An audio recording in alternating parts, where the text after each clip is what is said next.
Something happened. I think we're live. Hey, Kyle. How are you? I hope you can see us. Okay. I'm just going to double check on. I hope you can see us. Okay. Oh, there I am. I'm just going to double check. Okay. So I think the sound and the video is working, and Joe will be here in another couple of minutes. He's just he's around. He's here. He will be here. And happy holidays. I hope, Kyle, that you had good holidays. I know that you mentioned that the trip to see your mom was a bit tiring. I guess that would have been last Saturday or the Saturday before that, right? Oh, it's Denise. Hello. Hi, Denise. Even though you're saying hell, I think you meant to say hello. It's so nice for you to join us, Denise. And happy holidays to you. I'm curious to know what your holidays is like. There's Joe. Hi. Denise had said hell to us, but I think she says she has a spasm. Oh. Hello. Hello. That's. You have to come in a little bit this way. Oh. Yeah. Get out of the way, Neo. There we go. Yeah, so Kyle has joined us, and he had actually sent me a note saying that he had gone to, he told us during our last live stream that he was going to go visit his mom the Saturday before Christmas, and that it was like an hour's drive, and he was saying how he had sent me a note and saying like it was a bit of a tough trip to go like back and forth the same day. And so hopefully he had the rest of his holidays being, and maybe he can tell us how the rest of his holidays were with his family. And Denise is saying, happy holidays. I just made some delicious soup and just going to relax. It's finally raining here in California and loving it. I guess it's been maybe dry in California, Denise. I know that, tomorrow is your birthday. Birthday. Happy birthday in advance, Denise. And you're enjoying maybe some soup, some delicious soup for your pre-birthday. And I don't know if you might have watched the video that I had posted earlier today, but this is a new addition to our situation here is our gratitude wall. And you're in there somewhere, Denise. So I also just wanted to let you know about that. It's hard because the way that like it turns, like if you turn one, the other ones, but not everybody wants their names seen, and that's that. There's that too, okay. But also too just the way that they're strung, like when you kind of twist one around and like everything else kind of twists too. But I just wanted to let you know, Denise, that really have appreciated your support and being with us, and you are somewhere in there, and it goes up quite a bit higher. Right up to the ceiling. Yeah, and the idea is that I mean it's just been amazing, the amount of people who have supported us and have cared for us, and just wanted to have like this visual reminder that there's just been so many people who've reached out to us, and and it helps me to take a look sometimes, because we can feel isolated sometimes, and it could be helpful just to be able to see everybody's names and to know that all these people have sent me good vibes, and it's been pretty incredible. Tomorrow is your beloved David's birthday. So not necessarily your birthday, Denise. David's birthday. Yeah. And holidays were amazing. Just a bit achy, painful was all. I'm sorry to hear that, Kyle. was it just maybe from all the activity, like all the stuff that you were up to? And I'm sure you're pretty active with all all of your family and everything like that. Was that the achy parts? And I'm sure I mentioned earlier that you had a little bit of fatigue maybe from the ride that you took to see your mom, because that is quite a bit of a trip on the same day. Just to, I think you mentioned a bit more than an hour to visit your mom and back, because I'm sure that could be really really tiring. So and sometimes, like at least with me anyway, the fatigue sort of mounts if I'm not able to um, get like adequate rest. So if I'm tired and I don't get enough rest, I find that it just sort of like adds on to itself, and then I just get more and more and more tired. I wonder if that might be the case for you. But holidays can be so tough that way because there's so much to do. Especially with everything going on right now, so it's amplified. Like you mean with Omicron. Omicron? Omicron. Yeah. Sounds like a transformer. It does sound like a transformer. And I'm like, if the Transformer people, I'm sure they're Right. making another Yeah, movie. They should just get on that and like make a Decepticon that's called Omicron. transforms into a virus. Yeah. Hi. Denise says hi, Joe. Hi, Denise. And Oh, you met her friend Matt Bridger. nice. So were you out was it during this past trip that he had taken? Because I know that we just watched his videos. Just like just of his recent trip. Were you part of there was a something convention?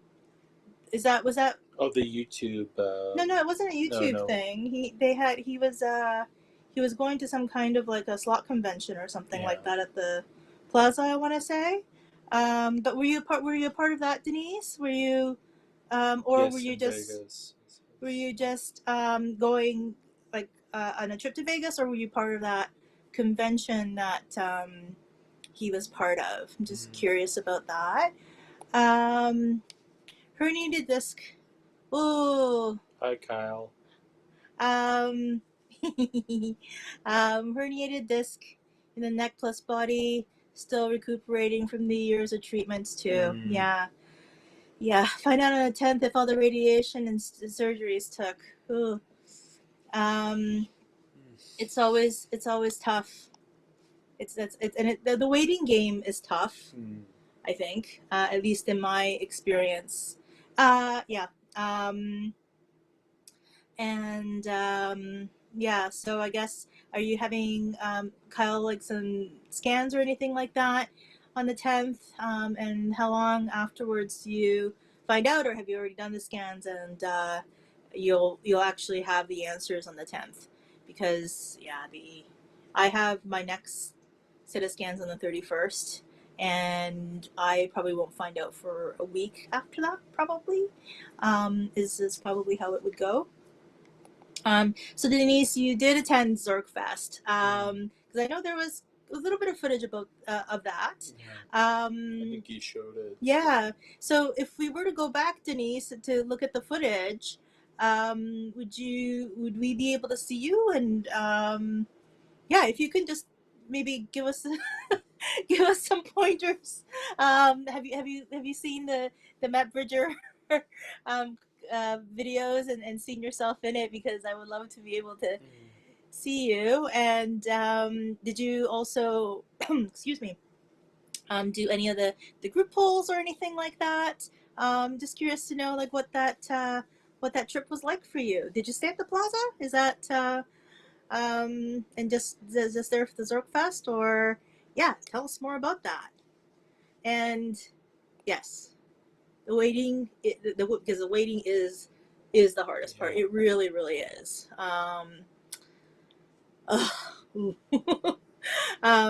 Yeah, I can't.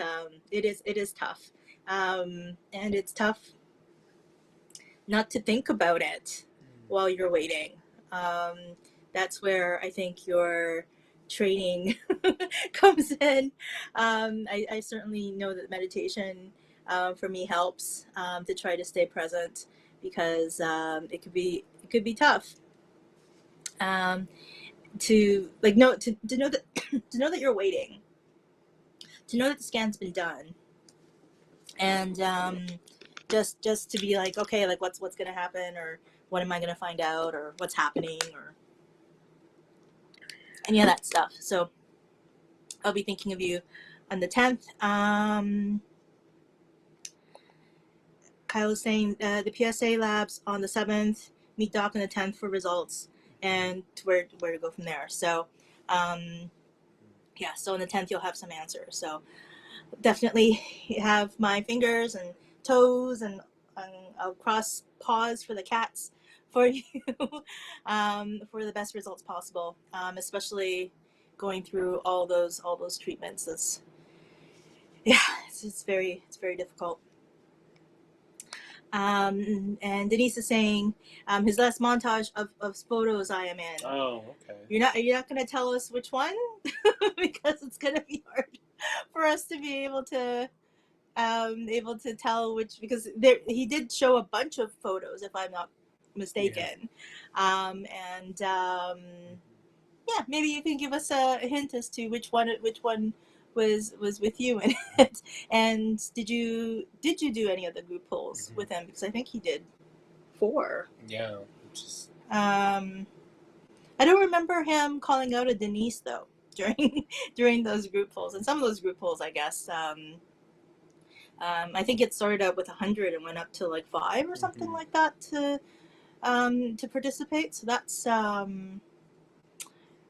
yeah, that would have been quite the group poll to be a part of.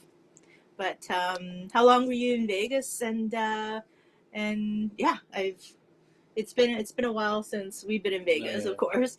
And yeah, and it's just, I guess, with the COVID and the Omicron, especially now the Omicron stuff, it's tough to kind of see. Yeah, but like we remember watching, because he was in Las Vegas, and we watched one of his videos there, and I think the thing just broke out. COVID. It was just like, yeah, like the last time he was in Vegas before, not this one, but because I think this is the second time he was in Vegas this year. And so in 2020, when when Matt was in Vegas, just as everything was beginning to shut down and all the flights to England were getting canceled and all that kind of stuff, we were like, oh my God, I hope he's gonna be able to get back okay.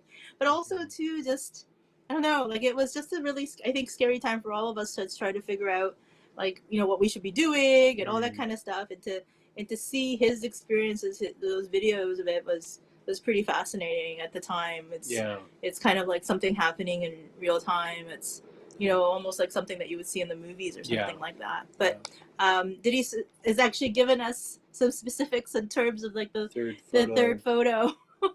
So we're definitely gonna look out for you, Denise. And it looks like you didn't do any group polls, so we didn't see you get in there and push that button 3 times. So, but Zorkfest is, I wasn't really quite sure what that was. I guess it was a bunch of Vegas people, fans who just decided to. YouTubers.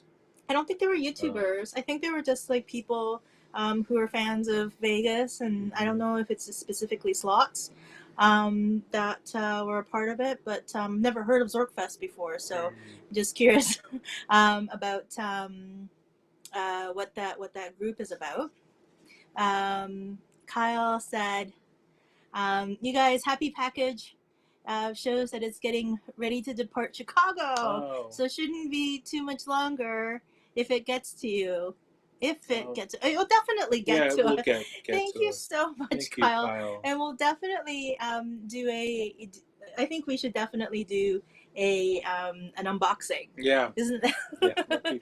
Yeah, it'll definitely be a lot of fun to do an unboxing for that. So James is here. Hi, James. Hey, James.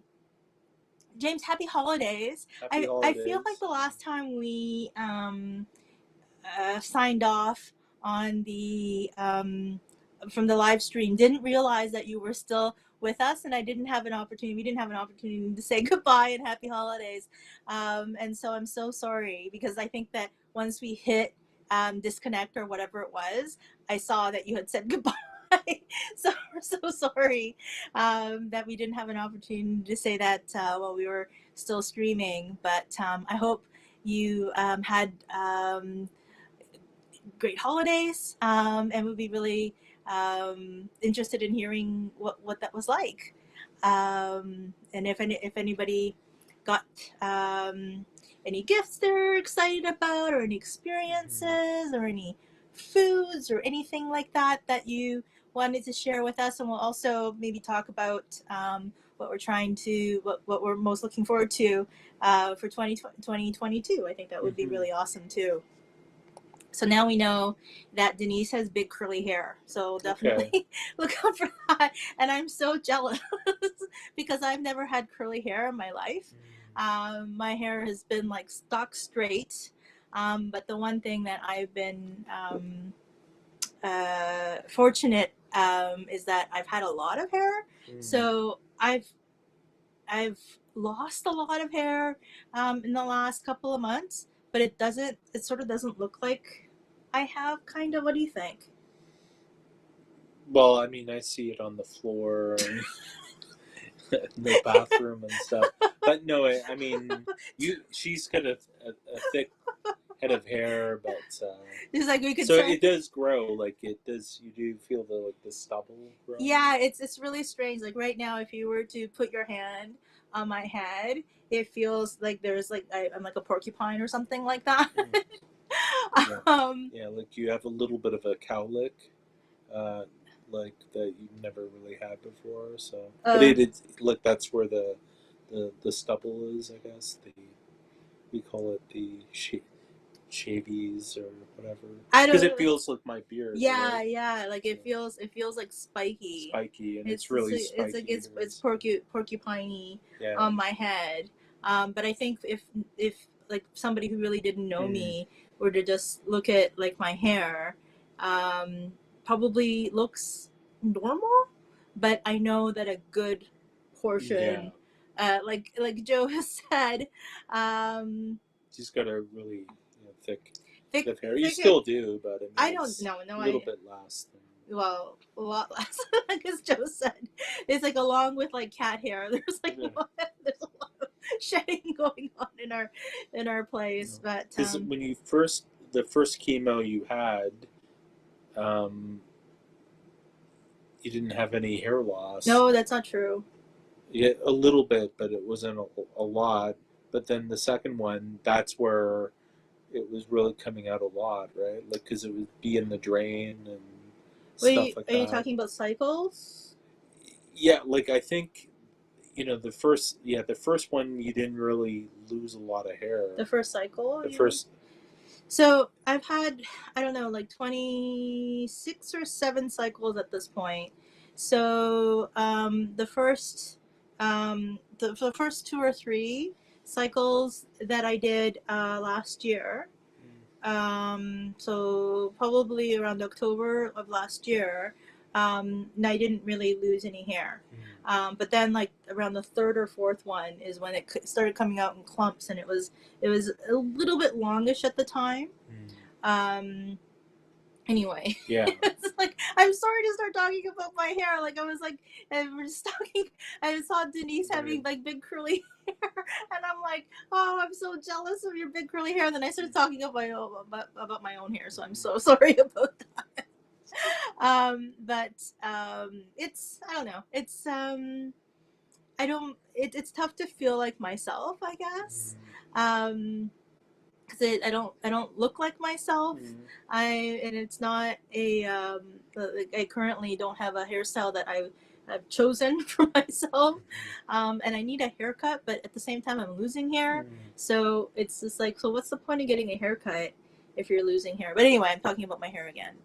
But now we know how to find Denise in Matt's video. So that's cool. And Kyle is saying, I have big curly no hair. Hashtag big.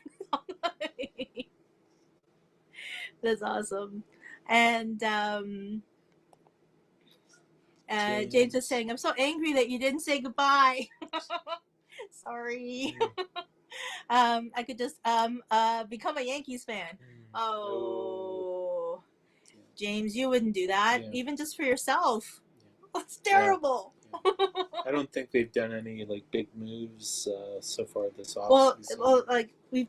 I mean, they're locked out, so they can't do anything right now. some of the Yankees YouTubers, like one guy, New York recaps I watch from time to time, and he always talks about the lack of moves that the Yankees are making. Yeah, Yankee fans are very critical on their team, like especially especially last season because they were so up and down all over the place. I think also too, not only are Yankee fans vocal, and their press very outspoken, I guess. There's a lot more YouTube people who talk about Yankees than I think other teams. Like there's maybe two or three like YouTubers that talk about the Blue Jays, and they're not that interesting. James, this is for James. you. Yeah, you got it. Well, I had it. So Smokes Poutineery. I had this tonight. Joe got like a giant poutine and didn't even share it. Just like ate it all up, and then he laid down and said, "Oh, that was really good." Yeah, it's actually really good because the cheese curds are squeaky, and that's the signs of a good poutine. And since everybody who's like with us tonight is from the States, apart from James, Kyle and Denise, have you ever had poutine? I know Kyle's been up in Canada a few times. Well, James was going to get poutine at the Rogers Center, and we were like, "Oh, don't! It's going to be terrible." And then we got him, brought that for him in V. So. And they seem to, even V seemed to like it. Yeah.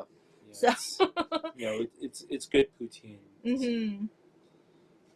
And Denise is oh, where am I thinking? Is beautiful silver. Bald is beautiful silver. Yeah. Just like Lex Luthor. Or Henry. Oh no, we're back to Henry again. Oh my gosh. This is such a weird looking character. Denise has never had poutine. And perhaps Denise, if you ever come to Canada, you should definitely have some poutine. And James is saying, giant poutine, I want some. Yes. The thing is too, as long as you can get, because you were saying that you'd ordered cheese, I think, from Wisconsin. When we had met, I think that's what you had said. So if you can get, some fresh cheese curds and a really nice, like, crispy fries and gravy, I mean, that's all you really need for poutine. But I mean, it's kind of the gravy can be, it's got to be like, some gravy is really rich and dark. And I like that that gravy as well, but it's devil's food, yeah. really. Like it's not. It shouldn't even exist. It's like fat, then fat, and then fat, and it's all like McDonald's had poutine for a while, but in Canada. Yeah, in Canada, but and it wasn't very good. I mean, what you would expect from McDonald's. McDonald's. Denise says, all my Canadian friends are always ordering poutine. Is that in California there would have places to order poutine? Oh, Epcot, you could get it. Oh, can you? Yeah, yeah. Well, that's in Florida. Canada, in Epcot, Canada, you Pavilion. can get it. Yeah. Really? Yep. Maybe at Le Cellier, but you might have to go in the restaurant. I don't know that they have a kiosk outside that you can get it.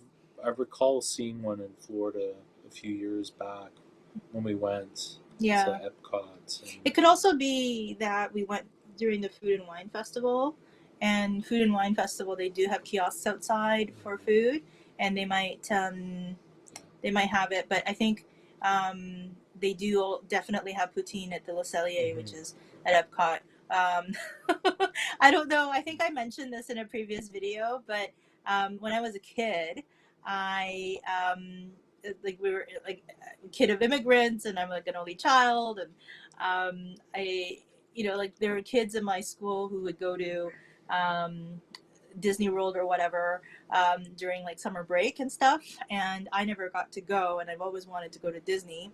And even in the Tokyo Disneyland, my parents wouldn't take me to that one either. So I just had this wacky idea with Joe. Joe was like so cool with like going along with my insane ideas. Said, hey, like let's get married. Let's get married in Disney World. And we had like literally, I think, the cheapest wedding that Disney World has ever seen. Yeah. And they're probably like, they literally were probably like, why are we even doing this with these people? Because this was so cheap. Yeah. But it was beautiful. Yeah, it was beautiful. Yeah. I don't think we could do that now. No. Because apparently they really. Everything is so expensive. It's so expensive, the hotels and everything. So it's. Yeah. So Kyle is saying, the family did gift cards for me to shop as I please. Most brought comic books, but best thing so far has been getting a Charlie Chaplin costume memorabilia card. Oh, like a relic card. Oh, that's crazy. Yeah. So they take pieces of his stuff and like make almost like a card. Yeah, they do that. Well, for sports, you can buy. Yeah. I have a couple of them, like newer ones. Like I have a Ricky Henderson relic card where it's like a piece of his bat. Right. I do have an Ichiro, like a little piece of his uniform. Yeah. That's cool. Yeah, so they do that for actors and stuff like that. So they must have taken like, I don't know, maybe a bit of his cane and put it on a card, if that's correct. So. And we were talking about poutine. Kyle is saying poutine is an acquired taste. Not bad, but definitely not as rough as haggis. I mean, if you think about poutine, if you like fries, cheese, and gravy, I mean, that's kind of sad. Whereas haggis, is I think that would definitely be an acquired taste. But I'm curious, like, do you like haggis? I think that's a Scottish thing, right? Haggis. And I've never had it. And I want to say that has something to do with organs, but I could be wrong. Denise was saying, yes, my Canadian vlogger friends are always showing their meals. Can you tell us who your Canadian vlogger friends are? Because maybe we can watch them too. Because I don't know that we watch any Canadian vloggers really. So I'd be curious to see what they're up to. James is saying, don't think I could ever try haggis. Yeah, I don't know. I don't know about haggis for me either. And I wonder if, I don't know a whole lot about haggis. Like, I guess you would have that as sort of like the main, and you would have some sides, like some maybe potatoes and some veggies or something like that. It's probably how haggis would probably be eaten, I'd imagine. Denise is saying, speaking of meals, I have to scoot out of chat to deliver some soup. Oh, that's nice. That's nice. Yes, please do come back, and oh, that's so sweet that you would do that. We'll be waiting, Denise. And Kyle was saying, you're all about to have a Joe Carter memorabilia piece too. And Henry might also. Oh no! No! We're gonna actually have a Henry. Yeah, I'll put it right over the bed. So. Oh no! Put it in the frame over the bed. Just like look up at it. Thank goodness I sleep with a sleep mask on. Henry is a weird looking dude. Don't you think so? He's an odd looking boy. But they're funny strips. They're pantomime. It's so funny. Like after all this time that I would say in the last couple of years you've been on the Henry train. Well, I remember reading it like as a kid. There was this book in the library, the history of comic strips, and I remember reading it, and there was a whole bunch of pages dedicated to it. So, and then I just forgot about that character until I saw there was a cartoon with Betty Boop. They put them with together, Henry? Yeah, with Henry. I think Kyle probably knows what I'm talking about. But like I think they only did one. But it was like a collab. Yeah. A comic strip collab. Yeah. So they threw him. There may be some other ones with him, but then I remember. Oh yeah, Henry, and then I don't know. I've been on a Henry kick. It's kind of bizarre. It is so bizarre. But the fact that like it was cool though that you were talking about it the other during the live stream the other day, and you had people who knew Henry is. Whereas I would have been like, oh. That's how I've been when Joe's been like, yeah, this is Henry, and I'm like, great. I don't have anything to say in regards to, yep, he's a weird looking kid. Mm-hmm. And he's all proportioned kind of funny too, don't you think? Yeah. So, well, like I said, he looks like Brett Gardner. Do you think he looks like Brett Gardner? Well, his head does. It's just bald. Yes, but if you gave him a bat and he was hitting the dugout, he would probably pass. And then haggis is sheep organs boiled in intestinal lining. Yeah, so absolutely, it's organs. But organ meat's supposed to be good for you. And I think that a lot of times if they didn't tell you that it's organ stuff, that people would be better open to eating these things that are better for you. Nice. Mm-hmm. But it's good that there are cultures that that make use of all the parts of an animal instead of just whatever the most desirable parts are. So Kyle is saying, I decided this year to bequeath 4 long boxes of my comic books, 1,000 plus to my 17-year-old grandnephew, about 10% of my collection, that he'll be coming into town to pick up about a month. Wow. Mm-hmm. That's a lot. Yeah, I wonder what's in that. Yeah. Is it just are they specific ones that you're giving to your grandnephew? Or I have no doubt that you have everything categorized and sort of organized specifically. So these 4 long boxes, are they specific ones that you're giving to your grandnephew? And why, and if so, like why these particular ones? And is your grandnephew into comic books? And because I'm curious about that with younger folks. And you sell comic books, kind of. I do it, and it's kind of you know because when I was collecting or growing up, you would collect, or you would collect. You pick like a superhero or a certain title, and you would collect. Try to get all the numbers like 1 to whatever 300. Um, I used to collect Spider Man and. Uh, where I don't know, like right now, I think a lot of newer comics, they've just screwed up the numbering so bad. They've rebooted things, and I think they've made it really, really hard for younger people to get into comic books, like for newer ones. Um, and I believe like Marvel and DC, what they're doing is they're reprinting some older books, like older issues, like 30, 40 years old, um, into collections for like $1 or $2 because they actually sell better than some of the newer comics because they're very confusing. It's not like a tight.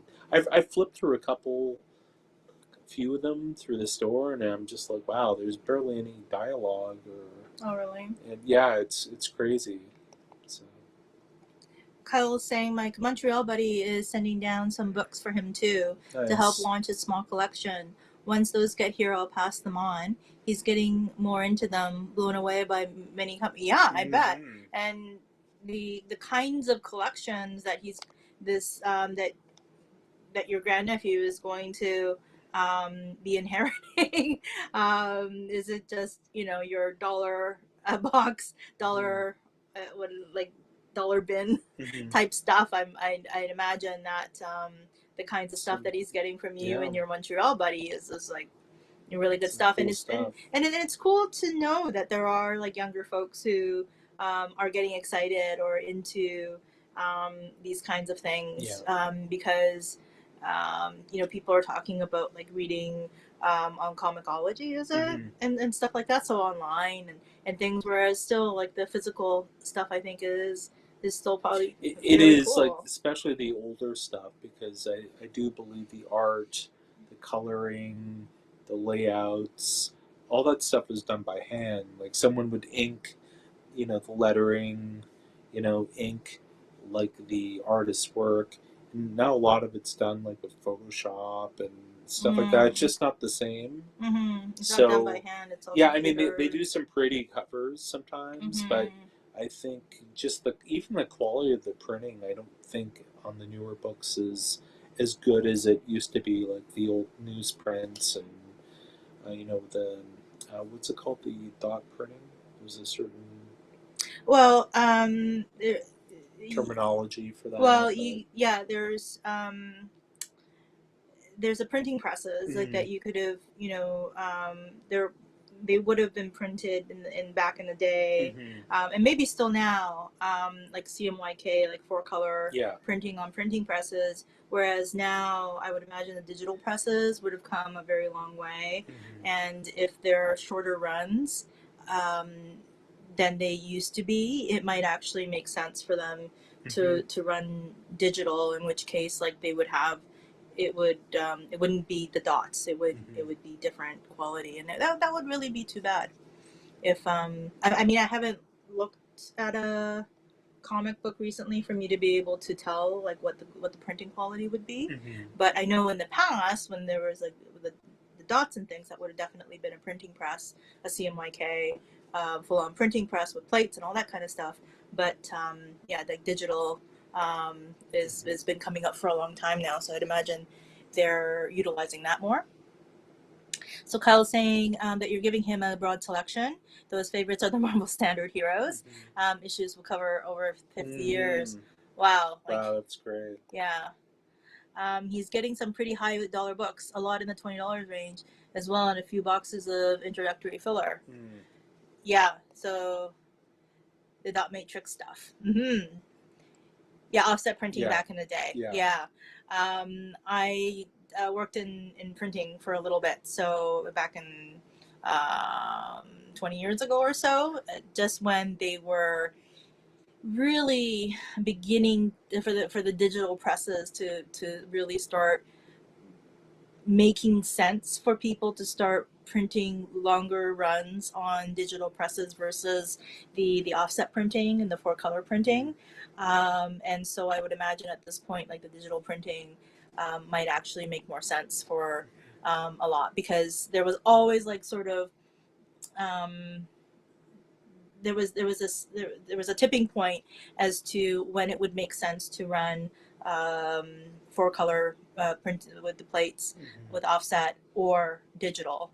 But I'm yeah, like I think that a lot of stuff now is digital, and they're cheaper to run digital anyway. So I was a printer's apprentice coming out of high school, but veered off from that once I hit the Marines. So again, like Kyle would have a knowledge about like what you were even the books that you were collecting, and even the quality of the printed stuff that you had you have in your collection. I would imagine that you have the eye for like what they are, and how well they're being printed, which is a really great thing to have as a collector. It's good knowledge. Yeah, the old Silver Age Marvel books have, I think, the best printing. Like for the covers, they really pop. Like the shading they used, and you know, they could never. You know, the Hulk was gray. You know this originally, but they couldn't maintain that color, that shade of gray, so they made him green. But yeah, gray would have been a tough color to back in 1962 to print. Yeah. Consistently. Yeah. Yeah. Because it would just be gray would be like black dots, and how you would be able to have sort of like the separation of the black dots enough. Oh, what happened to your hand? I just had like a blister on my thumb, so I popped it. And it started. You started bleeding. bleeding. So, do you want to go and watch that out? No. You know what? I think it's like an ingrown hair hair or something. It's a weird. I just noticed, what's this thing? And I'm this is the kind of like live stream you get here, folks. Yeah, it's weird. It doesn't hurt. I mean, yeah, because all of a sudden, Joe's like looking at him like a bleeding knuckle, and I'm like, what's going on? But I'm glad to know though that your grandnephew is into this stuff, and that he's really getting, and I hope he, you know, like he has knowledge that he's getting some really like a great collection, like a good chunk of a great collection of and of especially from you, that has such an appreciation for these things, which is really, really amazing. So yay, grandnephew. And the fact that he's excited about it is really, really cool. And he's even getting some stuff from Montreal too. That's wonderful. And yeah, so Kyle, you were saying that you got the chaplain card with a piece of his. Well, we don't know what it is, but like a relic. Yeah, but I thought Kyle said that it was a piece of Chaplin's outfit. Oh, was it? Or costume, or something like that. That was the relic. I don't know if they call it relic stuff. Yeah, they call it like a relic card. Yeah, but even for other things? Yeah. Yeah, because someone will go and buy, you know, Joe DiMaggio's, uniform, like tops or something, and then they'll cut it up into little pieces and sell each piece saying game worn. Sure, jersey. But how about things that aren't sports related though? Yeah. They'll do the same thing. Like even they have a series of James Bond cards. Oh. So they'll take like some, you know, yellow coat that Roger Moore wore or something in Moonraker, and they'll cut it down and well, like yellow spacesuit, like and even some of the more recent movies, like Daniel Craig's wearing a black shirt or something, and they'll cut like a little piece of it and stick it on a car. Yeah, and Kyle does say that it was a jacket relic. It's cool they do that. Yeah. It's kind of like an EFT sort of, or NFT, where they have like digital things, and I don't know too much about NFTs, but they sell like pieces of like a digital thing away, which is really bizarre. But Kyle is saying, I was editor of the school paper in my senior year in '85. Also began my apprenticeship that year as a I'd maxed out printing classes, was in charge of the whole process until I started sneaking naughty stuff. Kyle, what is that about? So gonna do a video soon of my chaplain bits. Oh wow! Yeah, that would be really great to see. But what is this like naughty stuff that you started sneaking naughty stuff? What is that about? And you literally have worn so many different hats. And I'm curious to know if you actually literally have hats that you would have worn. Because the Marines, you would have had a hat, right? Maybe as a printing person, you don't necessarily have a hat. Some people might have. As an editor of the school paper back in '85, maybe you would have had a hat then too. But I'm curious, I bet you have. Yeah, Frankie says relax. Like, let's be honest. But just all these different things that Kyle would have had. Like he literally would have maybe had some hats. So I would if you have hats in your collection, that would be really, really cool. It's like the literal hats that I have worn throughout my life. I'm also a hat person though, so I like hats. But yeah, and I think you mentioned that you also had some gift cards that you got from people, so that you can get your own stuff. What or maybe some of the things that you're thinking of getting with those gift cards? Do you have a list of things, or do you at this point like go out and shop for things, or what's maybe just on your list of things that you are looking to get at this point? Kyle is saying teenage boredom, dirty words, inward searches in reverse, subliminal contextualization, etc. Well, you were really doing your job as a teenager, was what I think. Like, whenever like teenagers are rebellious, I kind of think, well, that's the job of a teenager.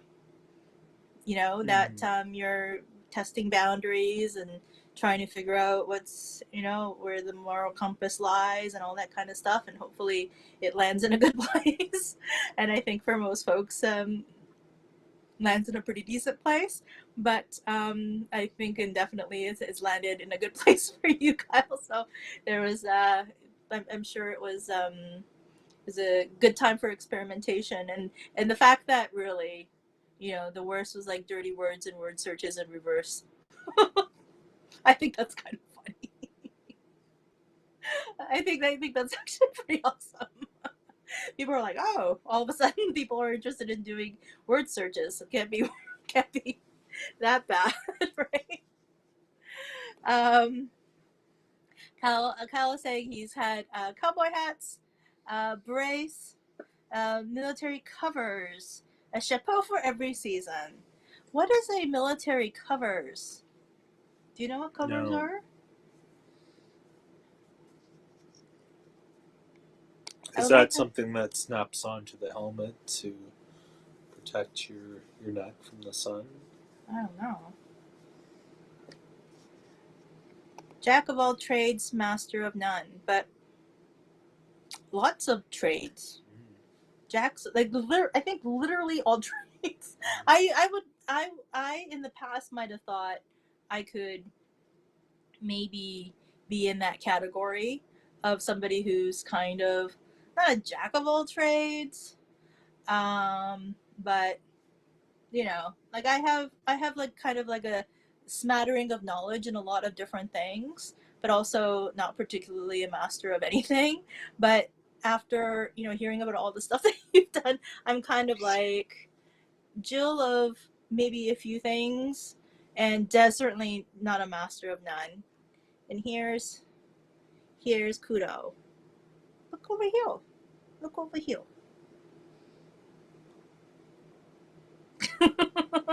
She loves Joe so much. She loves Joe so much. If I could set up a camera of the two of them together all the time, or even just following Kudo, like she just like or would whip her head around and just be looking for Joe all the time. I'm just an inconvenience, really. I'm just just like a third wheel in all of this. Kyle is saying, so we were talking about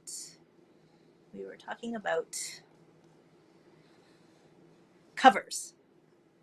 Oh, so the military would call their hats covers because maybe hats didn't sound military enough.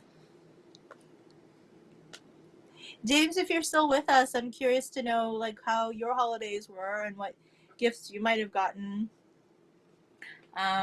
You got an early present with the Atlanta Braves. I would say. But I, if you gotten tickets or if you've gotten to any other games, of course I'm not. I can't speak to those things because I'm, like I said, I'm not a sports fan. But James, if you're still with us and you'd like to share like what you ended up getting and the gifts that you may have gotten or what you're excited about, that would be cool if you could share that with us. Joe got a pair of tickets to the home opener for the Blue Jays in April. We don't know. Yeah, hopefully there'll be baseball. Oh, yeah, the fact that I was able to get opening day tickets, first of all, this early is usually because they usually go on sale a lot later on. Right. So the fact that I was able to get it and to be able to give it for Christmas was a big deal, and I was pretty excited about it. But then now we don't know what's going to happen because in Ontario, it was very strange because they had allowed for the Raptors and the Leafs. Well, the Leafs had NHL, I think, had postponed a bunch of their games. I think like 60 games or something crazy like that, if I'm not mistaken. And so there weren't any games for the NHL. But a couple of weeks ago, they were saying, well, they'll limit the attendance to 50%, which is still like, I don't know, like 20,000 people or 10,000 people. And they just won't serve drinks and food so that people would keep their masks on. And the restaurants and bars were also limited to 50%. And the people in the bars and restaurants were like, if there's 10,000 people in a crowded arena, why can't we have, you know, like 50 people, 100 people in our restaurants and our bars, which really didn't make any sense. So now I think as of today, they've limited capacity for sporting events to 1,000, and I would love to know how they're gonna manage that. Yeah, very, very strange about what's happening with that. So Joe got tickets for the Blue Jays for April, We don't know what's going to happen. Hopefully we'll be able to go. But I guess we'll see. Oh. Plus the baseball lockout. Yeah, too. the lockout. Yeah, who knows if they'll even be playing. So that's... Cal says, I've been a printer, a grocery store manager, a welder, a retail manager, a financial advisor, a serviceman, a bodyguard, an entertainment manager, a handyman home builder, a troubled youth counselor. Whew. Wow. That's a lot of hats.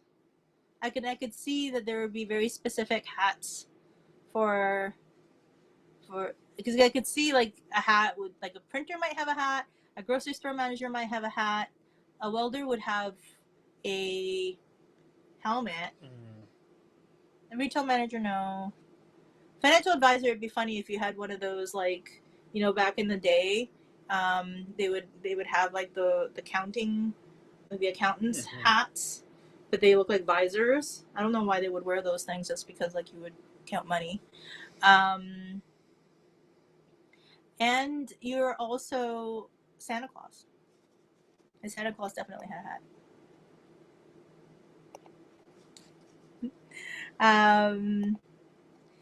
James is saying, it's been a tough holiday. Just taking care of mom. She had a kidney transplant in April. Oh, wow.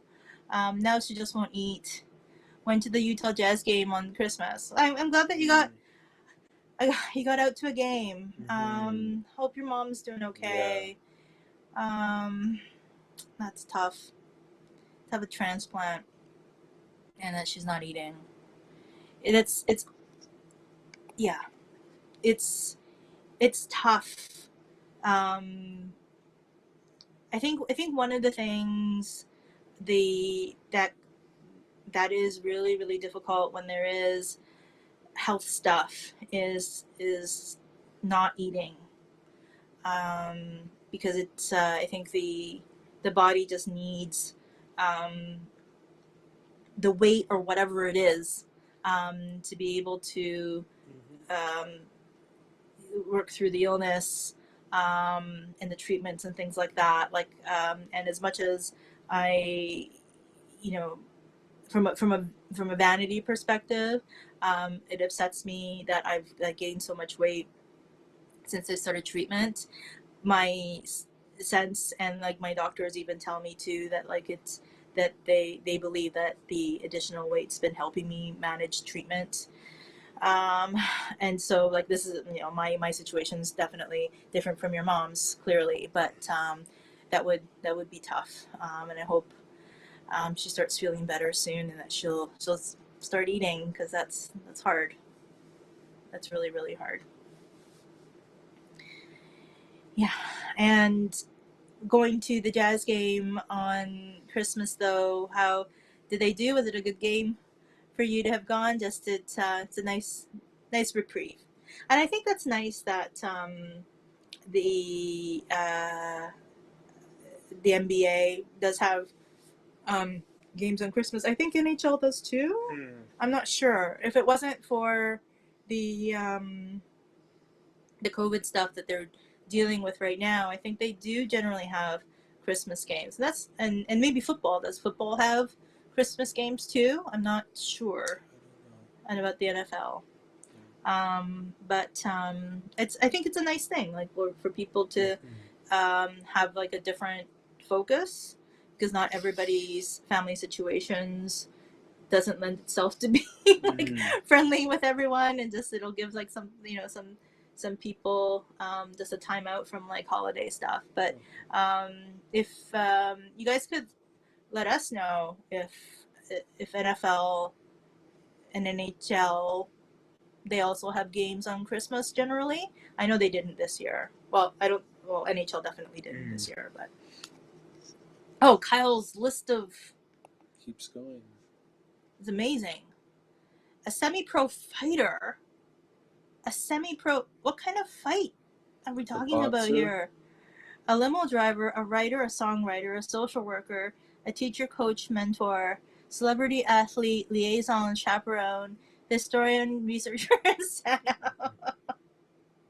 Yes. Whew. I think that covers the last 31 years. Semi-pro fighter. Oh, sorry. Is her tongue out? She had her tongue out. Sorry. Sorry, I goofed it. She's funny when she has her tongue out. I was trying to get her in frame of the camera. Yeah. But as soon as you pick her up, she's probably like, oh. But wow, a like what kind of fighter are we talking about here? We're talking who were you talking about who was like the bare knuckle guy? Oh, Jack Dempsey. There was an old fighter, like turn of the century, Jack Dempsey, and apparently his family was so poor he used to fight without boxing gloves, just like bare knuckles. Holy cow. Oh, and like we're talking similar stuff here with Kyle. He's like UFC type minor leagues in the late 90s. What would possess you? What would possess you to do this? Was it and what is yeah, like what was your training that like what oh, I think you were also mentioning before that you were a martial artist, right? Mm-hmm. So that would make sense. Yeah. James is saying the game was nice, but being with friends was great. Yeah. It is. And so Joe got his third booster shot, unexpectedly last week. Lucky. Because we was looking for a booster shot for him here in Ontario, and the soonest one that I could find was January 20th, and I was asking everybody and everything, and even like sent an email to my GP asking whether or not they had any extra boosters or anything like that. And Joe just happened to have an appointment last week with a GP who's great. Like our GP is amazing. I can't say enough about him. He helped get me diagnosed and in the best care I believe that I've had up to this point. And he was very instrumental in that. And he's just awesome anyway. And he was able to give Joe a booster. But seeing friends right now is a bit tricky because I don't know how this Omicron, like it's great to know that it's not, it's highly transmissible, but it's not as, they say that as long as you have your booster and all that kind of stuff, and you don't have any comorbidities, that it's not as bad as like Delta, for instance. But I don't know how I would react to it based on the treatments that I get. It's good that we both have boosters, and for the most part, when I get my blood work done, my immune stuff comes back pretty good. But at the same time, just not knowing how, if I do end up getting some kind of a breakthrough infection or something like that, how that would be. That would be for me. It's kind of scary. So a lot of friends have families who have kids who have this and with that and everything else. So we haven't really seen any folks this Christmas, unfortunately. But yeah, I'm glad that you were able to get out with friends to see the game because it's important. It's important. So your record is 33-0. Holy mackerel. But only 2 of those were with respectable opponents. I wasn't all that special, just boredom and such. Don't think going pro would have been realistic even in my prime. Well, to be honest with you, I'm glad that you didn't because I don't know that that's like head traumas and stuff like that, and years ago when I was working at a hospital, I was like a parking attendant, and Sean O'Sullivan, and he was like a Canadian boxer in the Olympics, like in the 80s. Mm-hmm. He pulled up to the booth asking for parking, and I couldn't understand him. He was so like punch drunk that his words and stuff. It was just like I was go with Sean O'Sullivan, and like I couldn't understand him. He was just, it's kind of sad. Mm-hmm. What's the first name of the guy Chiavello? George. Chiavello. I knew his son, one of his sons, Mitch, and yeah, I think like he didn't, talk negatively about his father at all, but I think that it's I got the sense that maybe his dad like felt like he was sort of like cornered into having to be this guy, because in Canada, like he's known to be I don't know too much of it. He's a boxer, right? He fought Muhammad Ali. Yeah, so he has this that era. Yeah, so 60s and 70s. So he has this history, but I think that just based on, yeah, like being like the Canadian guy that fought Muhammad Ali, like that was sort of his kind of only calling card, I guess. So like he'll show up and like talk about boxing and stuff like that, but yeah, like I got the sense that he felt like he was very much like cornered into being this icon of sorts, or like just sort of like the symbol of of Canadian legacy boxing, that type of thing. And he doesn't like, sometimes like you'll see interviews and stuff like that with him, and I don't feel like he's all there either.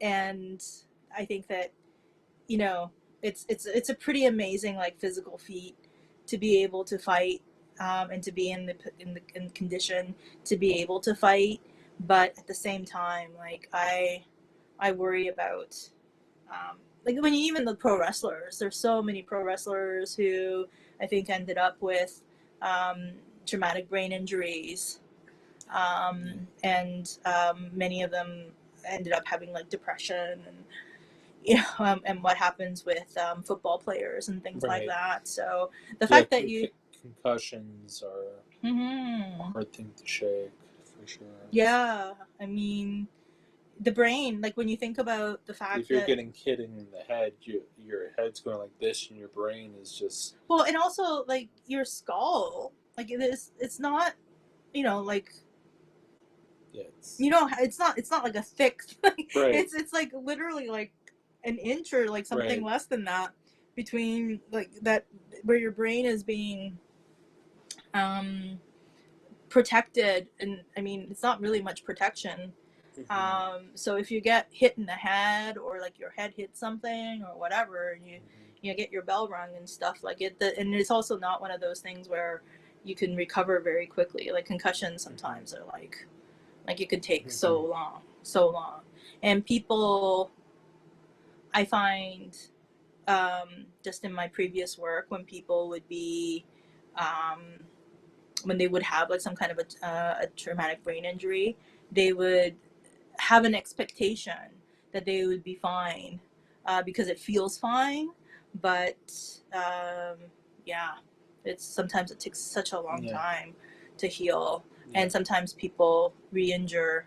So I'd imagine even like hockey players, hockey players, football players, and stuff like that. It's like, so anyway, all that to say, even though that you were in 33 matches and you have a perfect record, I'm glad that it wasn't. Maybe it was an aspiration that you had, in which case I'm sorry. But Kyle, and for your sake and for your family's sake, I'm glad that it was a relatively short career in fighting. But wow, that's quite the resume. I If you actually like had made like a resume of all your stuff, and you were to go in and talk to somebody and like bring your resume in and be like, this is why I feel like I'm qualified for this particular job. It's because I've done every other job. So and then people would be like, oh my goodness, this guy has literally done everything. That could be like a good skit. That's amazing. What would you say is like the weirdest job that you've had? The weirdest job? Yeah. You also worked at a gas station. That was the first job I ever had Mm-hmm. as a teenager. Wasn't there that long though. Mm. I'm trying to think the weirdest job. Or just the one that kind of stands out. What would be yours, Kyle? Like, what would be the job, the one job that kind of like stands out for you? And you too, James. I'm curious to know. I'm trying to think of mine. I don't know. Oh, I worked at an Olive Garden. um, as a cashier. I dated a serving wench from medieval times. I didn't work there, but I dated a serving wench. The fact that that's kind of a job, I guess. To date somebody who worked a serving wench, yeah. Did she literally say though that was her job description? Yeah. Or that's her job title? Yeah. That's brutal. But that's what it was in the 90s or whatever. They must have changed that by now. Yeah, they probably they changed it. But back then she was like a serving wench. She's like, I hate, I have to carry these big trays of all these, all this chicken and then around that time, I think the movie The Cable Guy came out. There's a scene of them in so kids are saying there's no Pepsi in medieval times, and so I think she had to take a lot of like shit from customers calling her like a serving wench. Kids who think they're smarter than yeah. Kyle is saying, just a searcher seeking wisdom, a man-child seeking validation, a hopeless romantic seeking solace. That's your writer side. Pretty much a clueless idiot. Now I'm just a mellow papa. I'm with you there. I'm the same way. I'm a searcher seeking wisdom. I'm a woman child seeking validation, and a hopeless romantic seeking solace, and pretty much a clueless idiot. Yep, that's me. Just I'd throw in like woman child instead of a man child. You just described pretty much every job interview I had for the last 2 decades.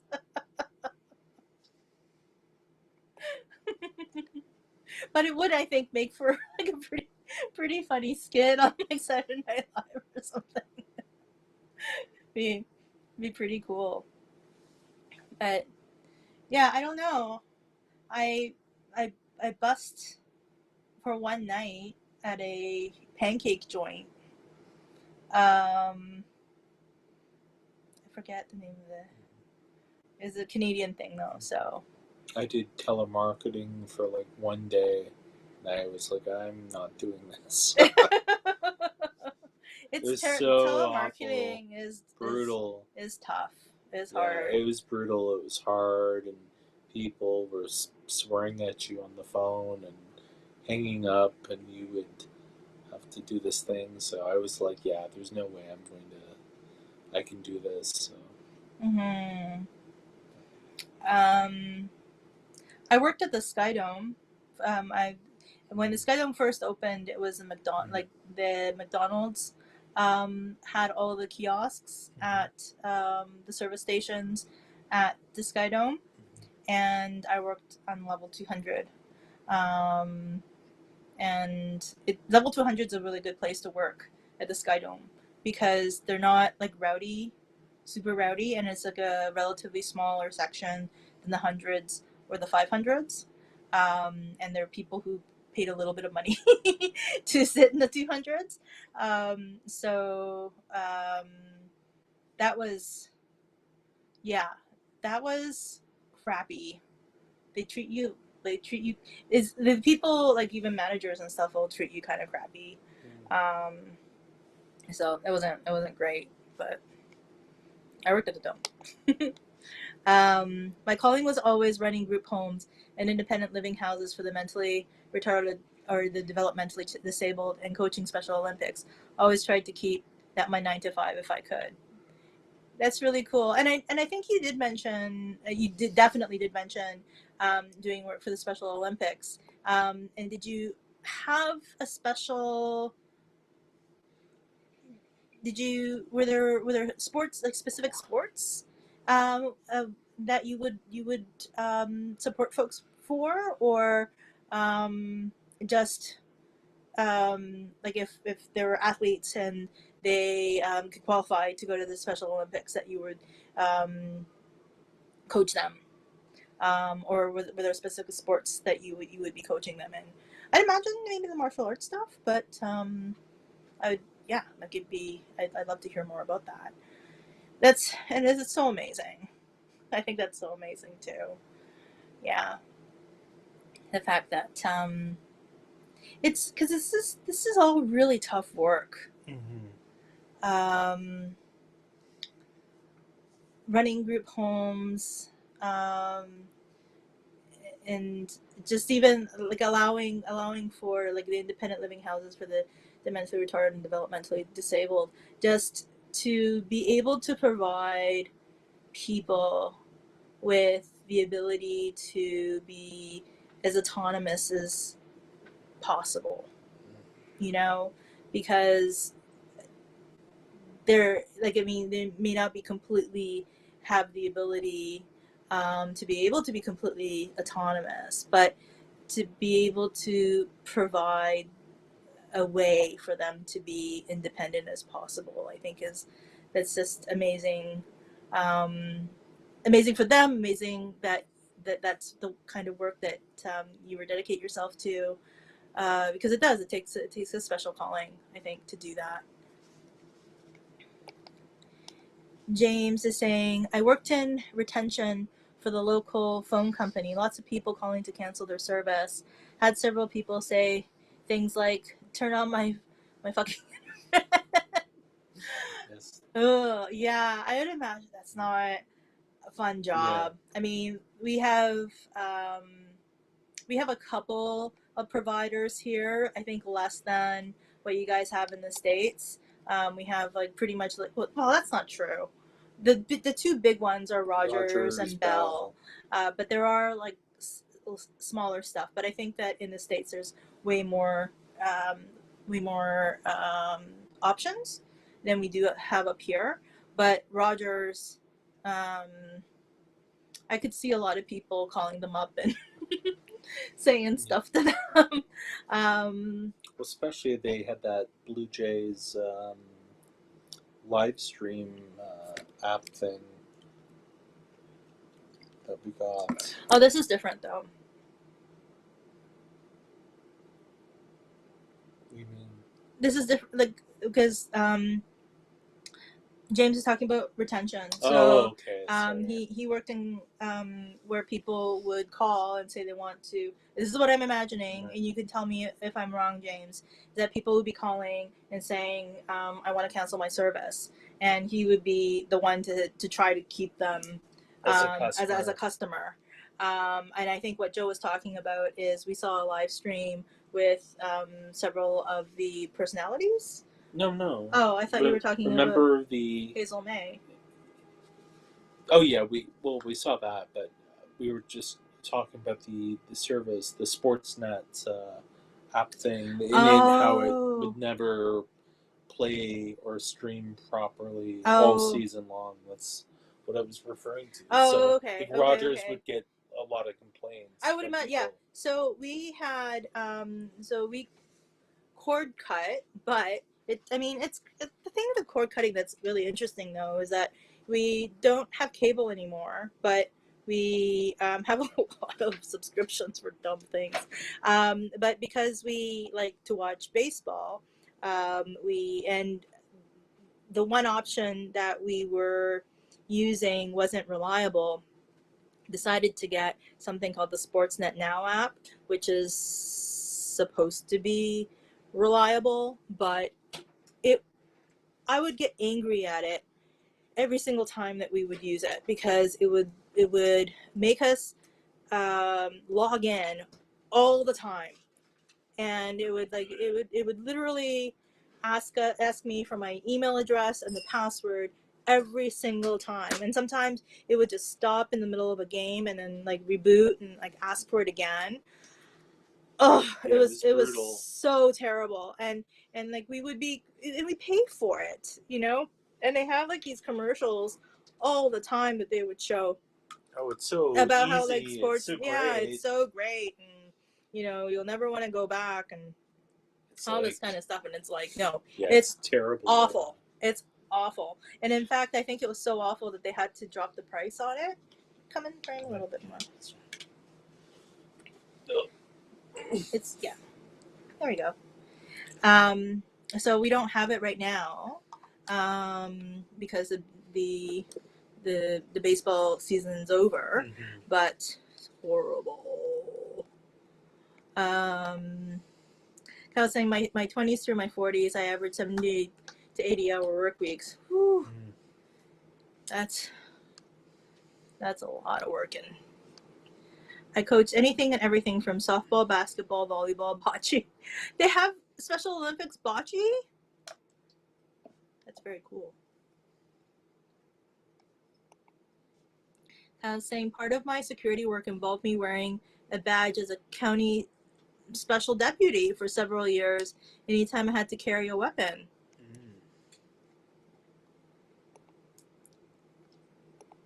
You don't talk too much, and please don't apologize. This is all great. This is all great stuff. And in terms of your Special Olympic athletes, how did they do, and which Olympics did they end up attending? Because I'd love to know that. And James, I really feel for you for that retention. Because if I had to work as like the Sportsnet Now customer service person, holy cow, it is, that app is so terrible, and because they literally had to, I'm sorry about this, but they dropped the price. Like, when do they ever drop a price on anything? I mean, that's how bad it must have been for them to say, oh, we need to drop the price on this because people are so pissed off about it. But they only dropped the price once the baseball season was over. They knew they probably had to have, like, you know, way more. They probably get way more subscribers like once the NHL starts and stuff like that. And of course they send me stuff like, you can watch the NHL games, and I'm like, nope, not interested. But that would not, yeah, that wouldn't be fun to work for a telecom and internet, and yikes. I don't know how I would feel about having to carry a weapon though, because I fired a firearm at a range once, and first of all, I couldn't see where I had fired. Like, for the life of me, like, there was a target and everything. I clearly didn't hit it, but first of all, the kickback was crazy. And it was like just a handgun. And I was like, whoa, this is, you know. And then they gave me the ear stuff, right, whatever, silence, I don't know what that is, but the mufflers, or yeah, whatever. And still, like, I kind of had the ringing in my ears, and I was just like, oh, I can't do this. this is too, like, it was too much. Like, it was too much, like, physically, to experience it, and I couldn't see where the bullet went. So it was just like, I'm like, what am I even shooting at? Like, this is dangerous. But I'm sure if you were doing security work, it was something, and especially if you were working with some high profile people, it would be something that's required. But, and then you were in the military, of course, so you would have training. But for me, it was something, it it was just too jarring for me to physically handle. Kyle was saying, I was a local coach out of Indianapolis, had some athletes go to the annual World Games, otherwise just a couple of times a week with varying levels per sport, from needing full assistance to unified teams, made up of special half Olympians, half able-bodied volunteers for inclusion. That's so cool. That's really neat. That's really cool. I wish it's just, yeah, like it's the experience of being able to provide support but also getting it back. You know, it's like when you give, there are certain ways that you can give where it just doesn't feel like it's just about giving. It's like you also get like so much back from it, and I imagine that's there's something like very full-hearted about it, and yeah, I think that's really amazing. But is that still, are you involved in any of that still, or are you finding, I don't, I think the answer is no. I think that you've said a number of times that doing the research and the writing and a historian, which is a lot in itself, but yeah, hopefully maybe you be able to get back to that. Kala said, I've bodyguarded heads of state for several countries on visits to the Midwestern U.S. Ooh, wow. You were trusted. I would imagine that it's like that whole idea of like being cleared. You have clearance. You have some major clearance. But something like that, is that like some kind of security clearance? Is that something that happens on a regular basis, or is it that does it happen, or do you do it once or every couple of years or something like that? I'm, I wonder how that works. Kyle's saying, I'm retired from it all, being disabled and all now. So the first thought that popped into my mind is, yeah, I think, yeah. This my first thing is, it's like, yeah, it's tough. It's tough. I guess like when I don't know, like what my brain's kind of like firing on different directions, but yeah, but there is still so much that you're giving, and I know certainly you've given so much to me, and I think us, and I think through your YouTube channel and all the things that you do for so many people. You're not, I don't think you're retired from it all. I guess that's what I wanted to say, is that I think you're still very active.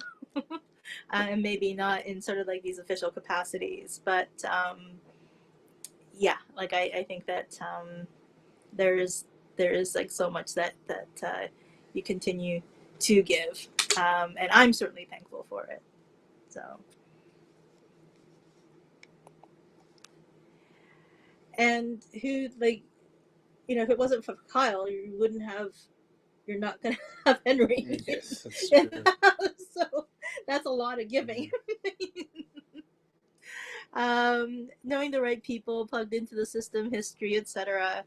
I mean, yeah, it's still it's a remarkable thing. It's a remarkable thing, and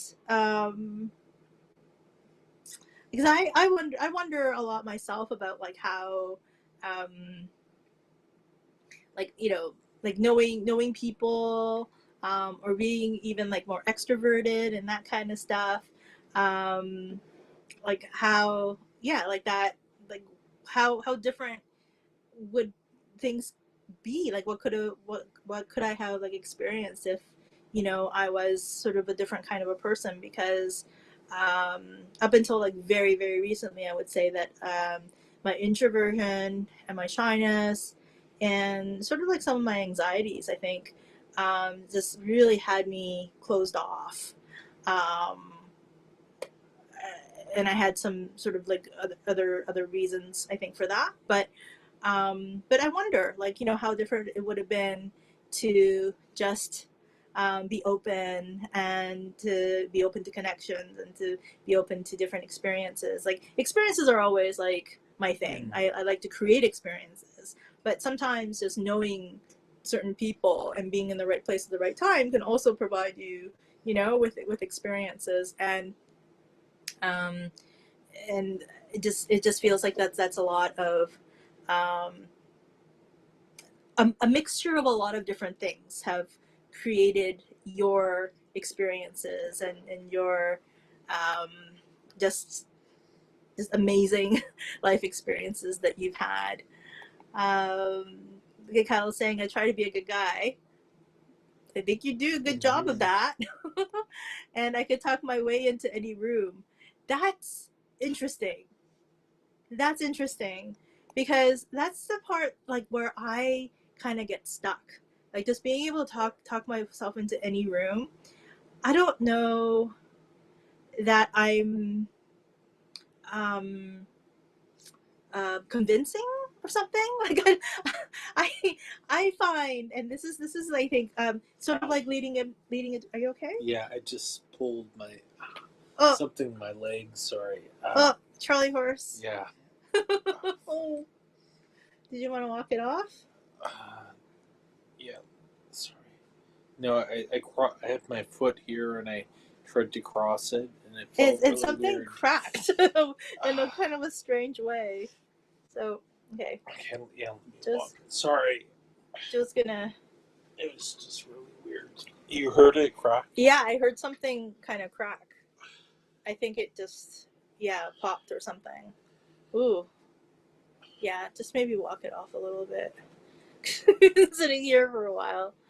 Um, the world is a small community if you let it be. Do you mean like small in the sense that you could isolate, or small in the sense that you can have, like, when you have connections, like sort of like the 6 degrees of separation, that it could be be a small world that way? And Kyle says I'm a professional schmoozer. I think um, if you could give me classes on that, probably I would love that, because I have no idea how to do that. Denise is back, but saying goodbye and good night. Um, thank you, Denise, for dropping in. And like I mentioned, thank you so much. And you are in there somewhere. And good night. And Joe was just walking off a Charlie horse or something that happened to his leg, but I will let him know that you said good night. And thank you. Thank you so much. He's saying good night, for dropping back in um, before logging off. Bye, Denise. Thank you. Yeah. So in terms of like saying that it's a small community, if you let it be, um, because I feel like I can make my world really small, where it's only, like almost like a snow globe, and it's like it's me and Joe and my loved ones and cats and things like that. But I think that there's also a different way of looking at it, which is, the world has 7 billion people, but but the reality is, we're still very much like interconnected.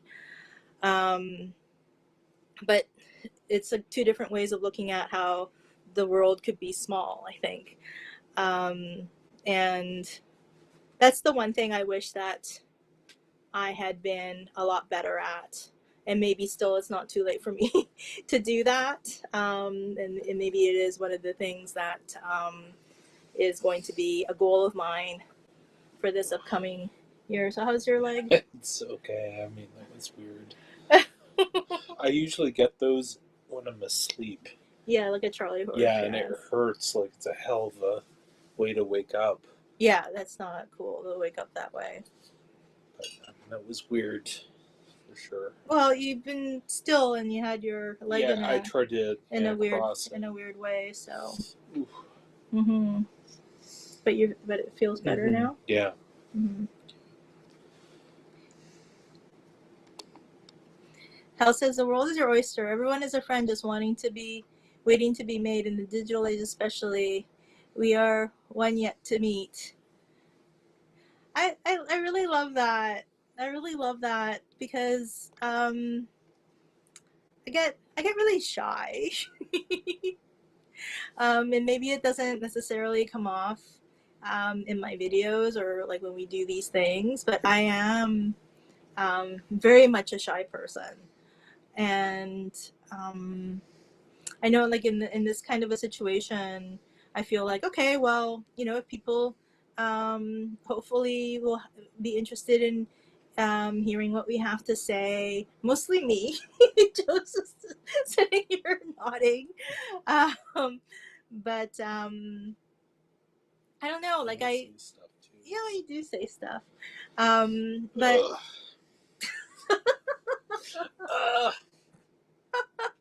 sorry. But I guess like I have like this belief. I have like this like really deep belief that people have no interest in me, and that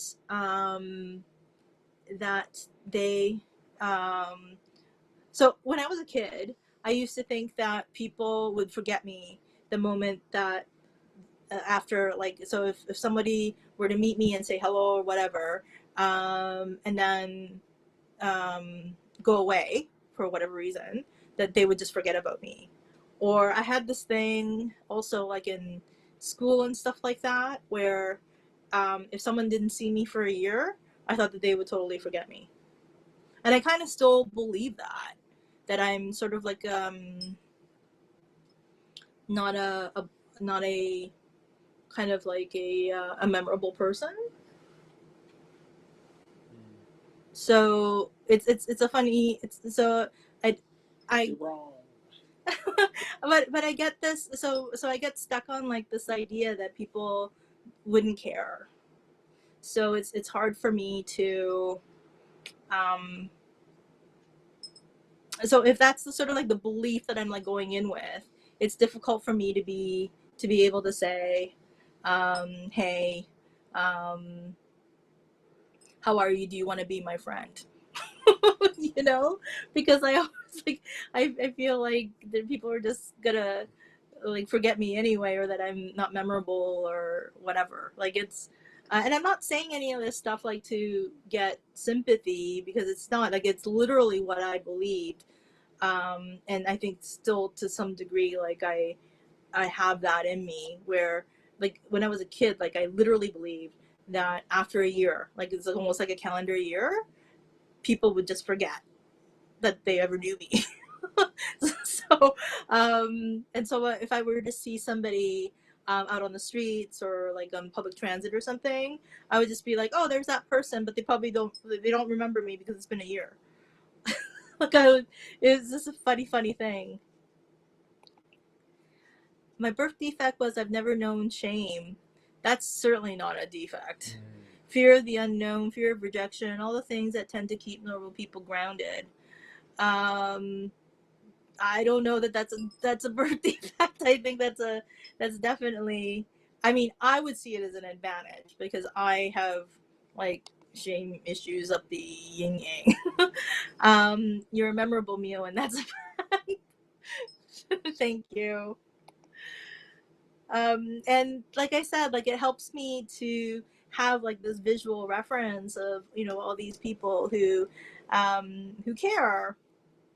And it's but at the same time, it's a very, it's very surreal for me, that people, or that some of like my story has connected with people, or that I've connected, like what people know about me has maybe connected me with them, or they feel something resonate or something like that. Like that to me is like I don't know how that happens, but or that has happened, but I'm just so incredibly grateful for it. The mind is the greatest obstacle in any journey. It's so true. It's everything. It is everything. And Joe and I kind of talk about that all the time, because he, like, you know, we're two different people clearly, and we see, you know, or we see and react to different things in different ways, and it's funny how you could see it in somebody else, um, the way that the mind, like Joe's mind works, and like how he might react to something as a result of the way that his mind works, whereas I know, and I've done a lot of my own work uh, around my own mind and emotions, and I have a pretty good understanding of myself. Not clearly everything, because that's, I don't think, possible. I always say to people that you know, there are things that people know about me that I'll never know about myself, because the only way that I can see myself is sort of from the inside out, whereas like everybody else in the world sees me from the outside in, and I don't have a clue as to what that looks like. I don't, even if I were to stare at myself in the mirror, when you think about the mirror, it's still not a real representation of who you are, because it's a mirrored version of it. So I think about things that way, but I know, like, you know, when you say that the mind is the greatest obstacle at any journey, it's so true, because it limits me in so many ways, like my mind. And I wish that like you were saying, like you called it a birth defect. I think that's amazing that that it's almost like a firewall or something like that, and I have in my mind, where it just like shuts down if, you know, I might be embarrassed about something, or someone, you know, might judge me for something, or like being canceled, like that kind of thing. And some of that comes from immigration stuff, because when I was a kid, you know, um, certain things, um, you know, I'd be judged, or it was a different time too.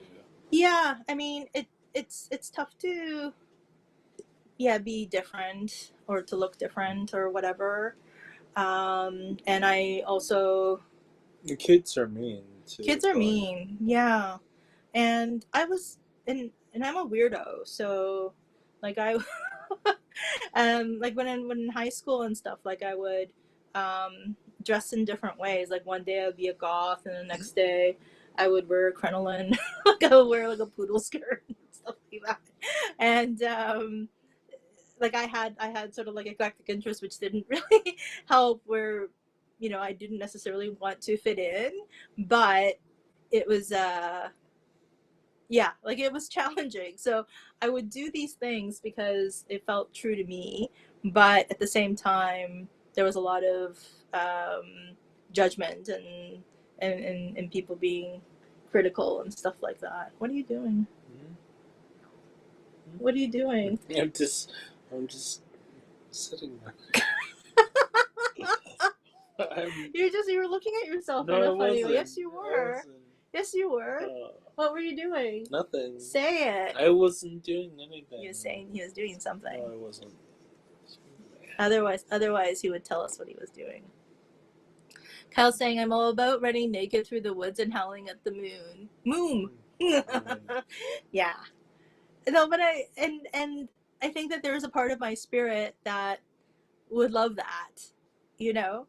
Um, but there's also a part of me that's like, someone's gonna point and laugh at me, and I'm going to, and someone's gonna catch it on social media, and next thing you know, I'll be canceled.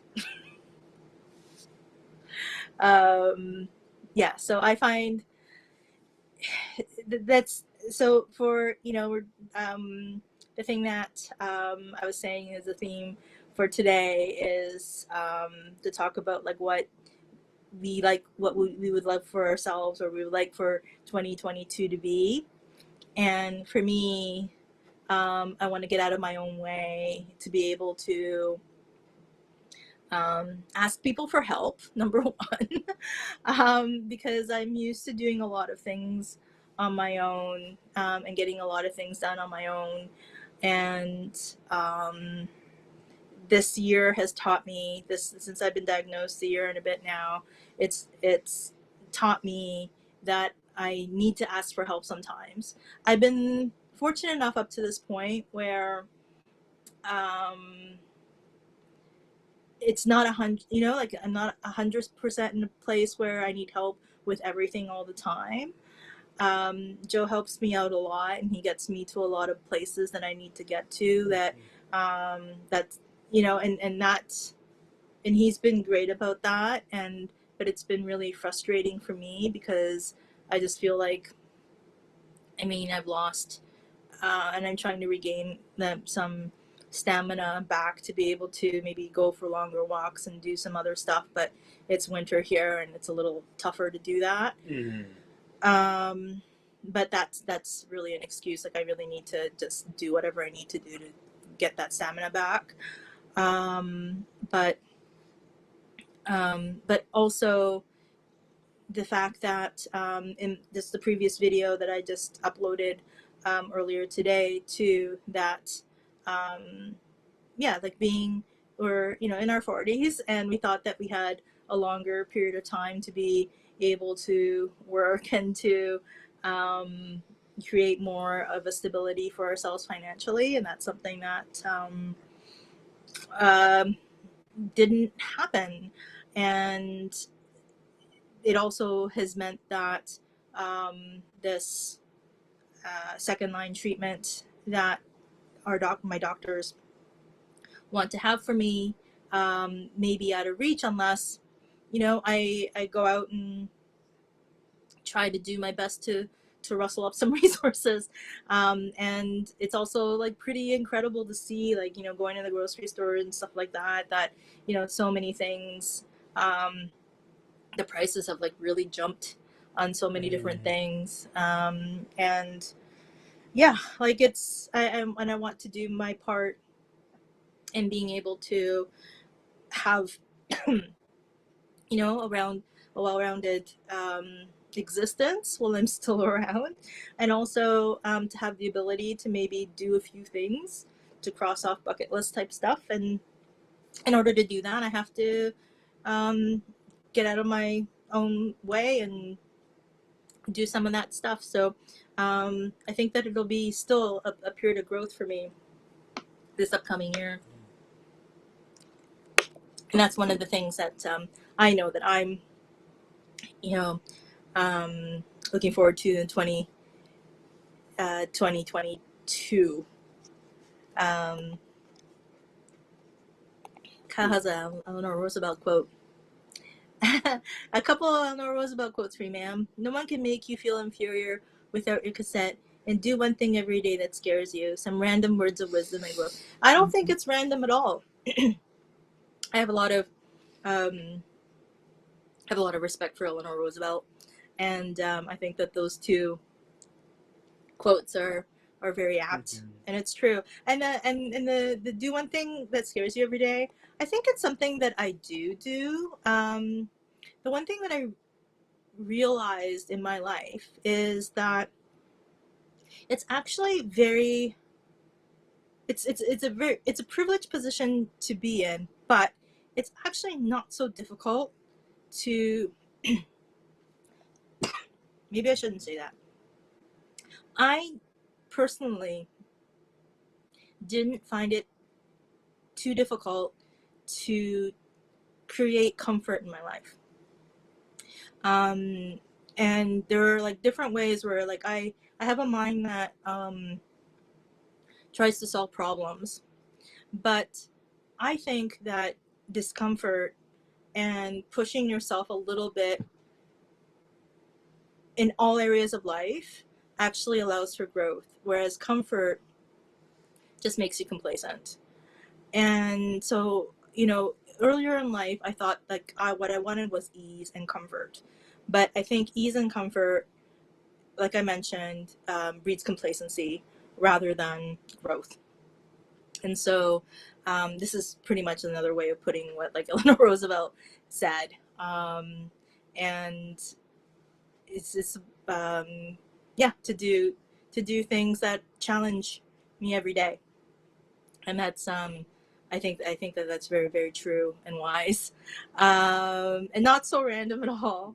And yeah, like they can make you feel inferior without your consent.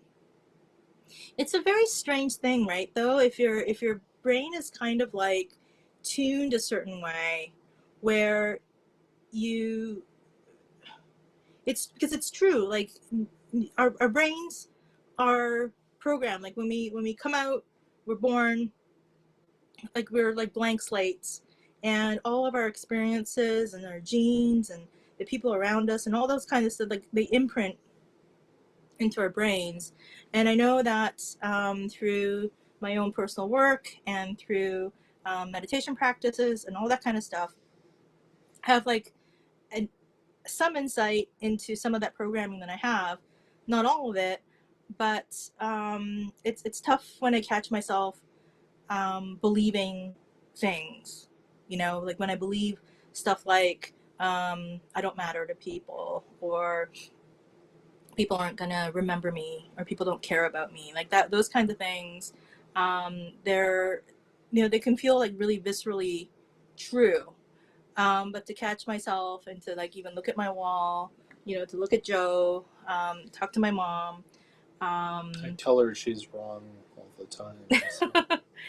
But it's one thing, you know, where, you know, something is like deep seated in you. Yeah, it's I know. It's, you know, it's very tough to kind of go, well, you're just saying that because, you know, you're Joe and you love me.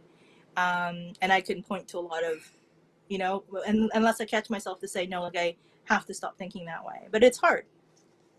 Yeah. Kyle is saying, two of the quotes I put in the book I did for my daughter when she turned 18. Dao De Ching, giving affirmations and responsibilities and so forth. Yeah. These are so important. And I don't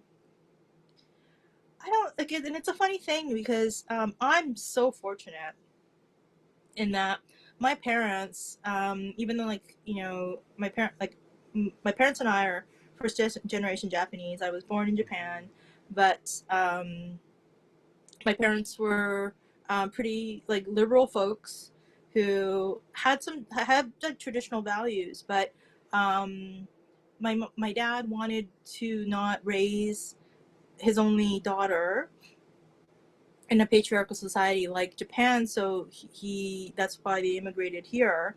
And he, like, my parents were so loving and so supportive of me. And so they didn't, so because a lot of people kind of get their sort of insecurities, or, you know, problematic beliefs from like caregivers and stuff like that. Mine didn't necessarily, it wasn't from my parents. It just feels like I had like other kind of things happen in my life that sort of imprinted themselves in some ways. And I think it's because like I'm not, yeah, like it could be tough to just be sort of like a different type of a person, on top of yeah, being a first generation immigrant, that kind of thing. I love that. My book was called Dad the Ching. And funny wordplay, I think. It is. I think it's great, actually. Is that published? Um, it's a book that you did for your daughter, but I think that that would be an awesome book, like for a lot of people to have.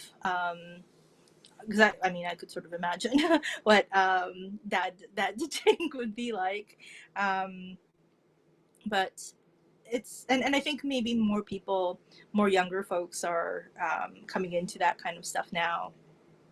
But like like if my parents had taught me meditation like earlier in life, I think that would have been um, really helpful for me too. Societal pressure can have a lasting impact. Mm-hmm. Yeah, I think so. And um, I think there's also, in maybe having a daughter, um, you might have had a little bit of exposure to this, but I think like women can sometimes, and especially women who might have a stance or something to say. I mean, all women have something to say, but like I think like maybe my I can have I don't know, like I think that maybe my energy could be not particularly uber feminine, maybe is maybe a way of putting it. And I think that could, and especially being Asian, that could maybe uh, be somewhat problematic for people, or at least like I've kind of found people being hostile to me as a result of that. I put off any major publishing for a while, but that may soon change. Well, I hope so, because I think that that would really make for a really great. I think that would be great, just for like for young people to have that kind of knowledge. Um, yeah, and and I think people come like unless their parents are into this kind of thing, I think people come across it and maybe in different ways when they become maybe more curious about their journey or themselves. But to have that as part of just growing up and as part of sort of a developmental process, I think it'd be a really cool thing. So I've kind of gone on about my 2022 and my insecurities and how I'm hoping to sort of break through some of those things. How about you? Like, what's your 2022?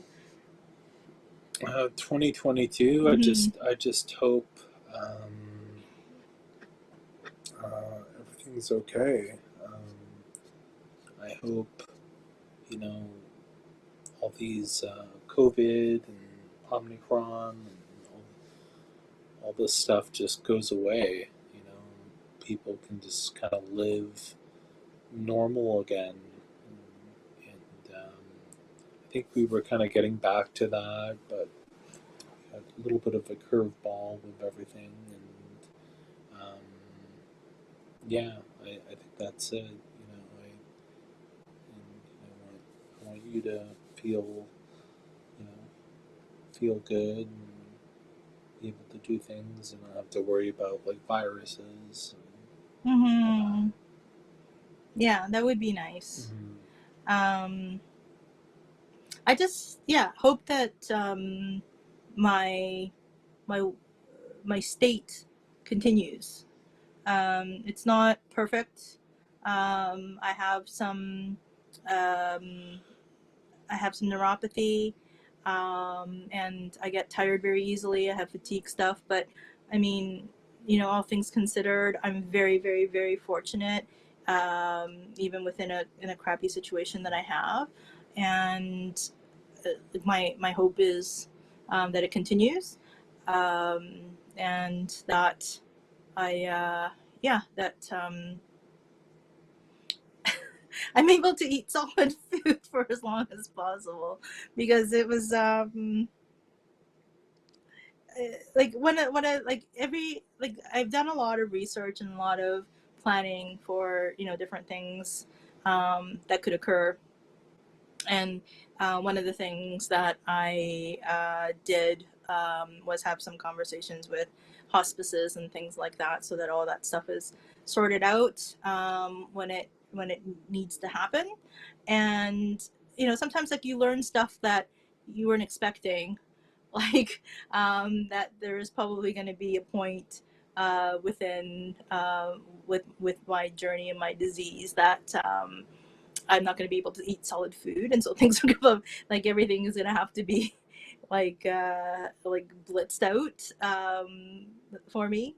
And the woman that I was talking to, she was saying it's like, and I guess like maybe she didn't really consider like what she was telling me, because I had never kind of like thought about this, but she was saying it's like, I know it's over when I need to have my hot dog blended up for me, and I'm like, oh no, that's terrible. I don't I don't want to get there. But yeah, so for me, like it's one of these things where I think about, yeah, like to continue being able to eat solid food, something that I'm looking forward to.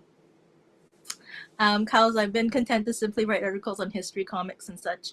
Had poetry published around the world, written for Sufi mystic journals and so forth, but nothing major on purpose.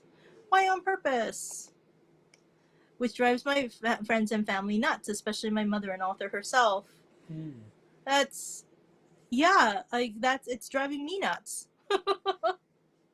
that that you nothing major on purpose. Why is that? Why on purpose? Yes, that's driving me nuts. I would love to know why. Yeah, like, I mean, it's not everything, right? Like when major, like I don't like what that means. But to have even to write articles like you were saying in history, comics, and such, and having poetry published, the fact that that's all been done is an amazing thing. And it doesn't have to be like in a major way, but just curious as to why you yeah, you might have not done so on purpose. So Kyle says, didn't know if you'd seen my message on the earlier vid, but I did post that out, making a request to my inner circle to help out any if they could, because I need these Thursdays with you guys. Thank you so much, Kyle. It means so much. It means so much. And I need these Thursdays with you too. It really brightens me. It really brightens me. And thank you so much.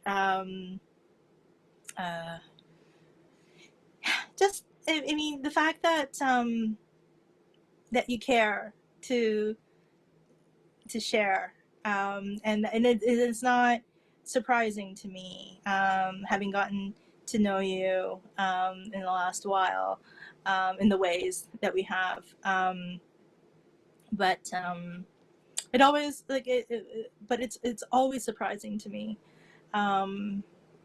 the goodness of people. And I think there are a lot of people who are cynical about the goodness of people, but I believe that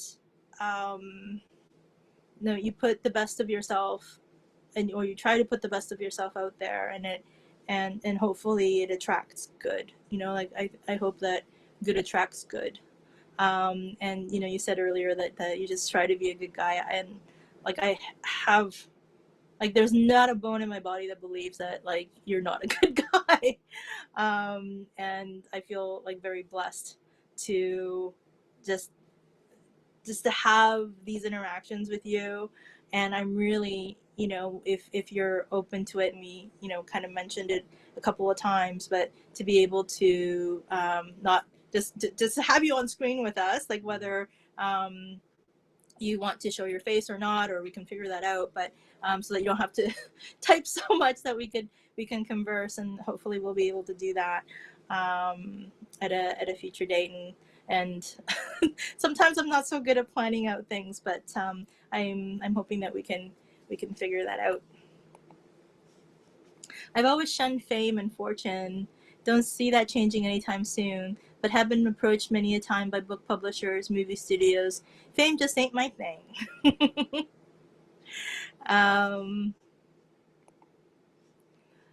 Karma, kismet, and kindred. Yes.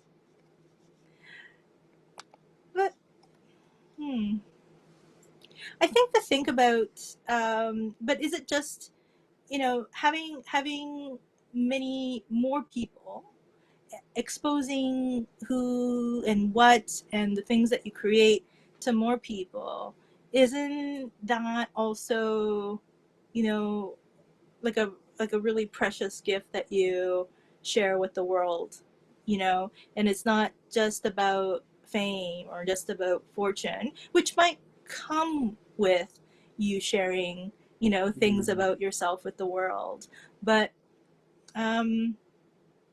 yeah, I think like, I don't know if you watched Ted Lasso, but I love Ted Lasso. I am obsessed with Ted Lasso, and it's a good show.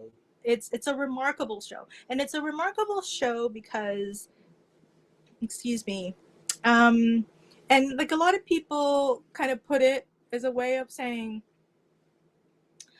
it's something that we needed during the time of this pandemic or whatever. But I think that it's a show and a narrative and a story and characters and people that we needed in this time of like social media.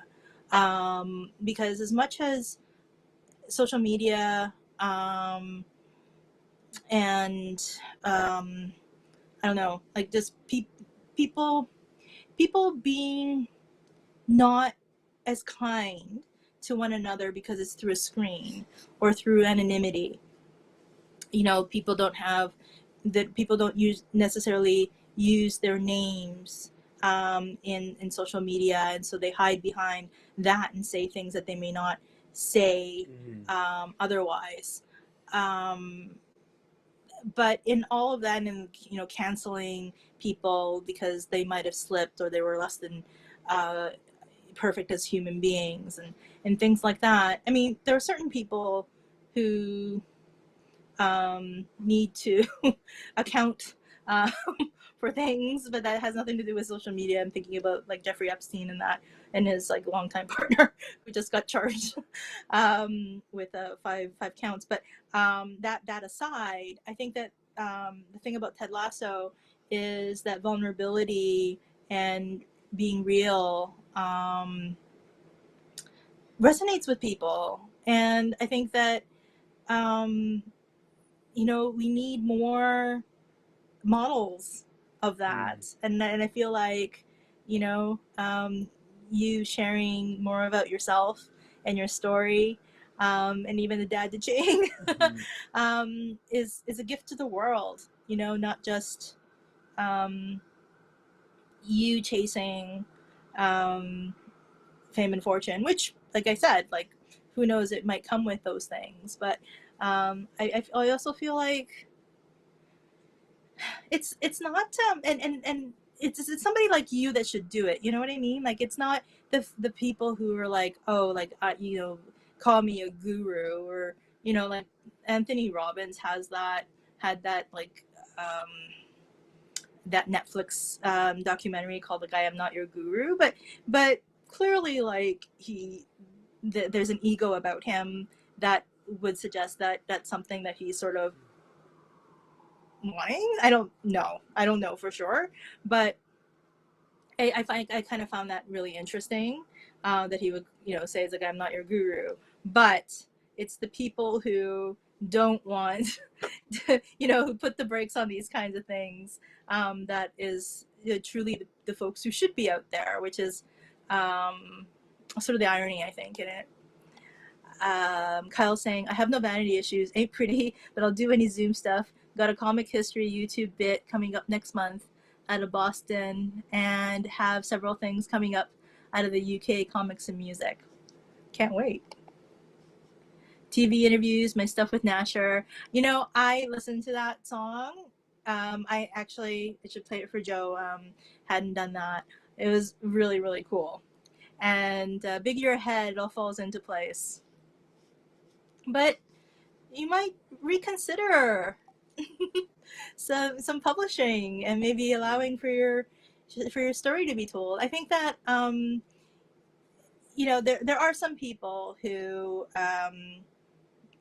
need that kind of validation, for the attention, and I think that there's always a temptation, for any of us, right, to get some kind of validation, some kind of, like, people saying, hey, like, you're good, you're worthy, you're this and that, but there is a difference between those who need it versus those who are weary of it. And then I think that people who are weary of it are the ones who need to be out there in the world. I really truly believe that. And I think you would be. I think you would be a gift to the larger world. You have been to us. For me, I mean, I can definitely speak for myself, but yeah, whether it is through music or storytelling, of course music can be storytelling, but yeah, I could see why your family and friends, it drives them nuts that this is maybe a stance that you've taken up to this point, but it does sound like you have a lot going on this year.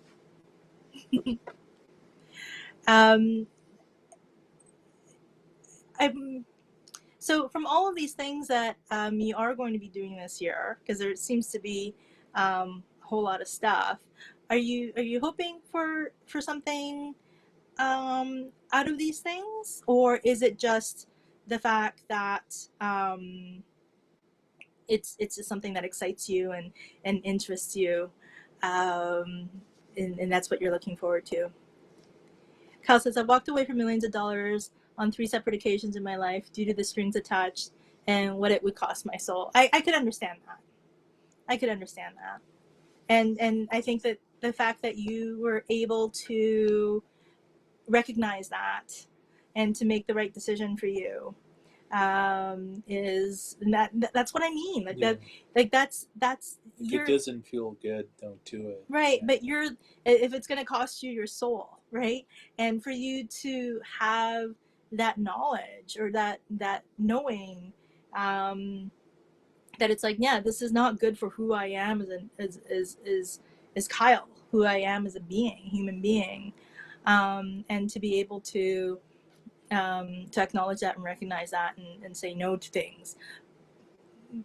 But I don't know, but I also believe that it can also be possible that there may be, opportunities to be able to tell your story and have it maybe, be a larger thing, and not feel like it would cost you your soul.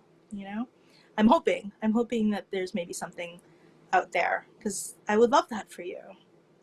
Maybe that's not what you would offer yourself. So maybe, like, I'm kind of like projecting here, but like I was just talking about with Ted Lasso, like that, it's resonated with so many people, and hopefully it has made an impact on people. Hopefully, there are people who are one of the I mean, I love so much about Ted Lasso, but the couple of big things that I really love about it is on that show are like men being able to talk about their feelings and being able to, you know, apologize and non-defensively, and to take responsibility for their actions. And even though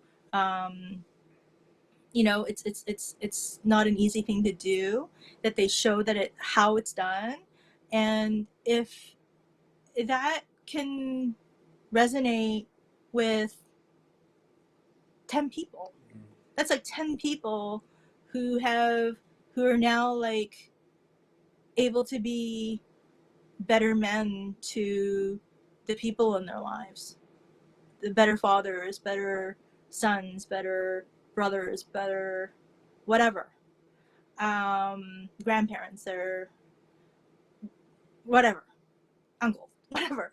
um, that's I think a remarkable thing. It's more powerful than Omicron.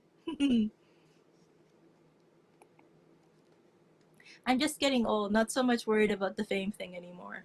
Yeah, so if you're not worried about the fame thing, maybe you could you could put yourself out there a little bit, and just have people, you know, take your some of your goodness for themselves, not to deplete you of your goodness, but you know, to just pixie dust. I think that would be so great, so great. But so my question about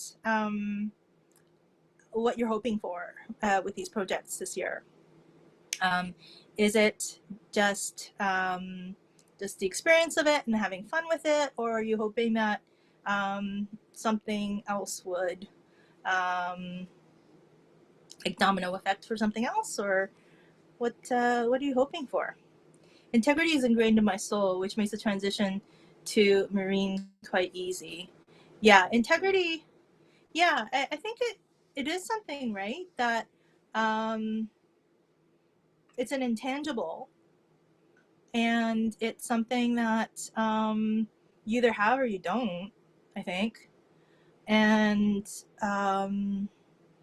I feel that as a Japanese person, integrity is a big thing, I think, within the Japanese culture. Um, I mean, maybe I'm biased in that, and I know that it was a big thing within my family as well. So integrity is a big deal for me, and um, and so even, you know, when I was talking about my goals for this year in 2022, um, I and trying to do what I can for myself, and um, fundraising or whatever. Like I don't. So sometimes I get kind of caught up in like this idea of like, um, is this not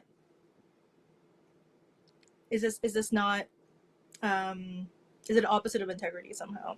I don't know if that's true or not. But I get sort of stuck on some of that sometimes. But again, like it could be sort of mixed in with a lot of other stuff. But yeah, I understand the integrity piece. And maybe there's something, like maybe there's like a small thread that's similar between some of my reticence um, of being known in some ways. I don't know how, um, if that makes any sense for you, but maybe it's not about fame. It's something about being known or seen or something like that. Because it could be, I don't know. I mean, to be seen in a larger way. Um, when we did the video with Zach, and to be seen by thousands of people, it's yeah, like that was tough, especially because I was critical of myself and how I looked in the video, or um, and then to know that the tens and thousands of people see me or seeing me, um, that yeah, that was a pretty tough thing. But again, like maybe that's just my thing that I'm projecting. Placating requests, really not looking to network or branch out much more, but I am game if it happens. Yeah, you're just open to sort of like being the guy that goes down the stream and just going, all right, if it happens, it happens. I think that's really cool. I'm I think that I'm like that in a lot of ways, except a lot of things don't necessarily happen. I don't get requests. I didn't do all that like groundwork that you did earlier in life enough for people to be like, hey, maybe you'd like to do this for me with me. um James, I feel like we haven't heard from you and like what you would like to have happen in 2022, because in 2021, of course, your big goal to visit all of the major well parks, you're able to cross off. I know that you were talking about or considering maybe doing other arenas or stadiums or something like that. But any goals for you or what you would like to have happen in 2022? Would love to hear about that. Kyle's my working call sign has always been shadow, and that's where I'm most comfortable being in the middle of the chaos but blending in with the furniture. Yeah, I love that too. Except I don't. It's I'd love to be able to be in those kind of situations, but I don't know. I haven't figured out how to get myself into them quite yet. But I think that maybe there's something there like that your call sign and being in the shadow is maybe some of that, um, again, reticence or reluctance around that sort of like that larger um, audience or appeal. But I really really feel like the world would just benefit from learning more about you. James is saying, honestly, right now, I just want to try and get some sanity back in my life. Yeah. We all do. Yeah, I think, though, James was talking about his mom earlier, taking care of her. And if I don't know how you feel about sharing what some of that means for you, James. Like, what would getting sanity back in your life, like, what would that look like for you this year? What would you like for it to look like?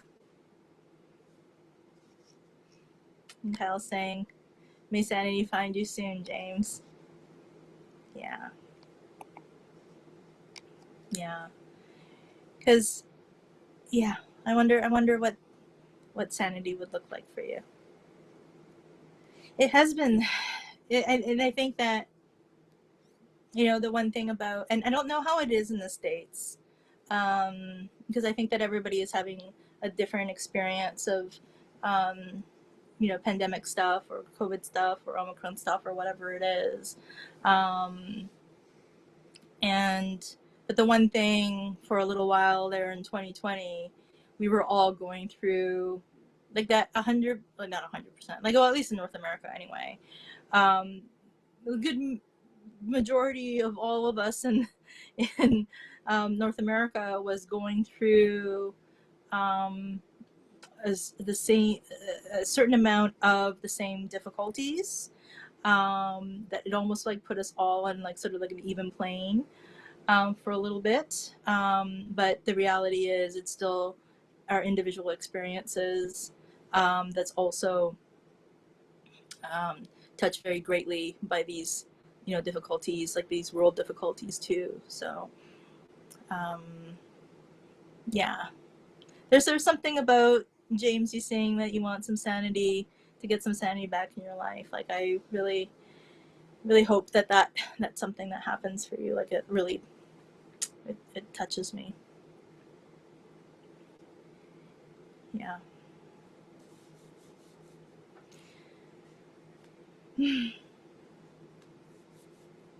It's hard. That's hard. Yeah.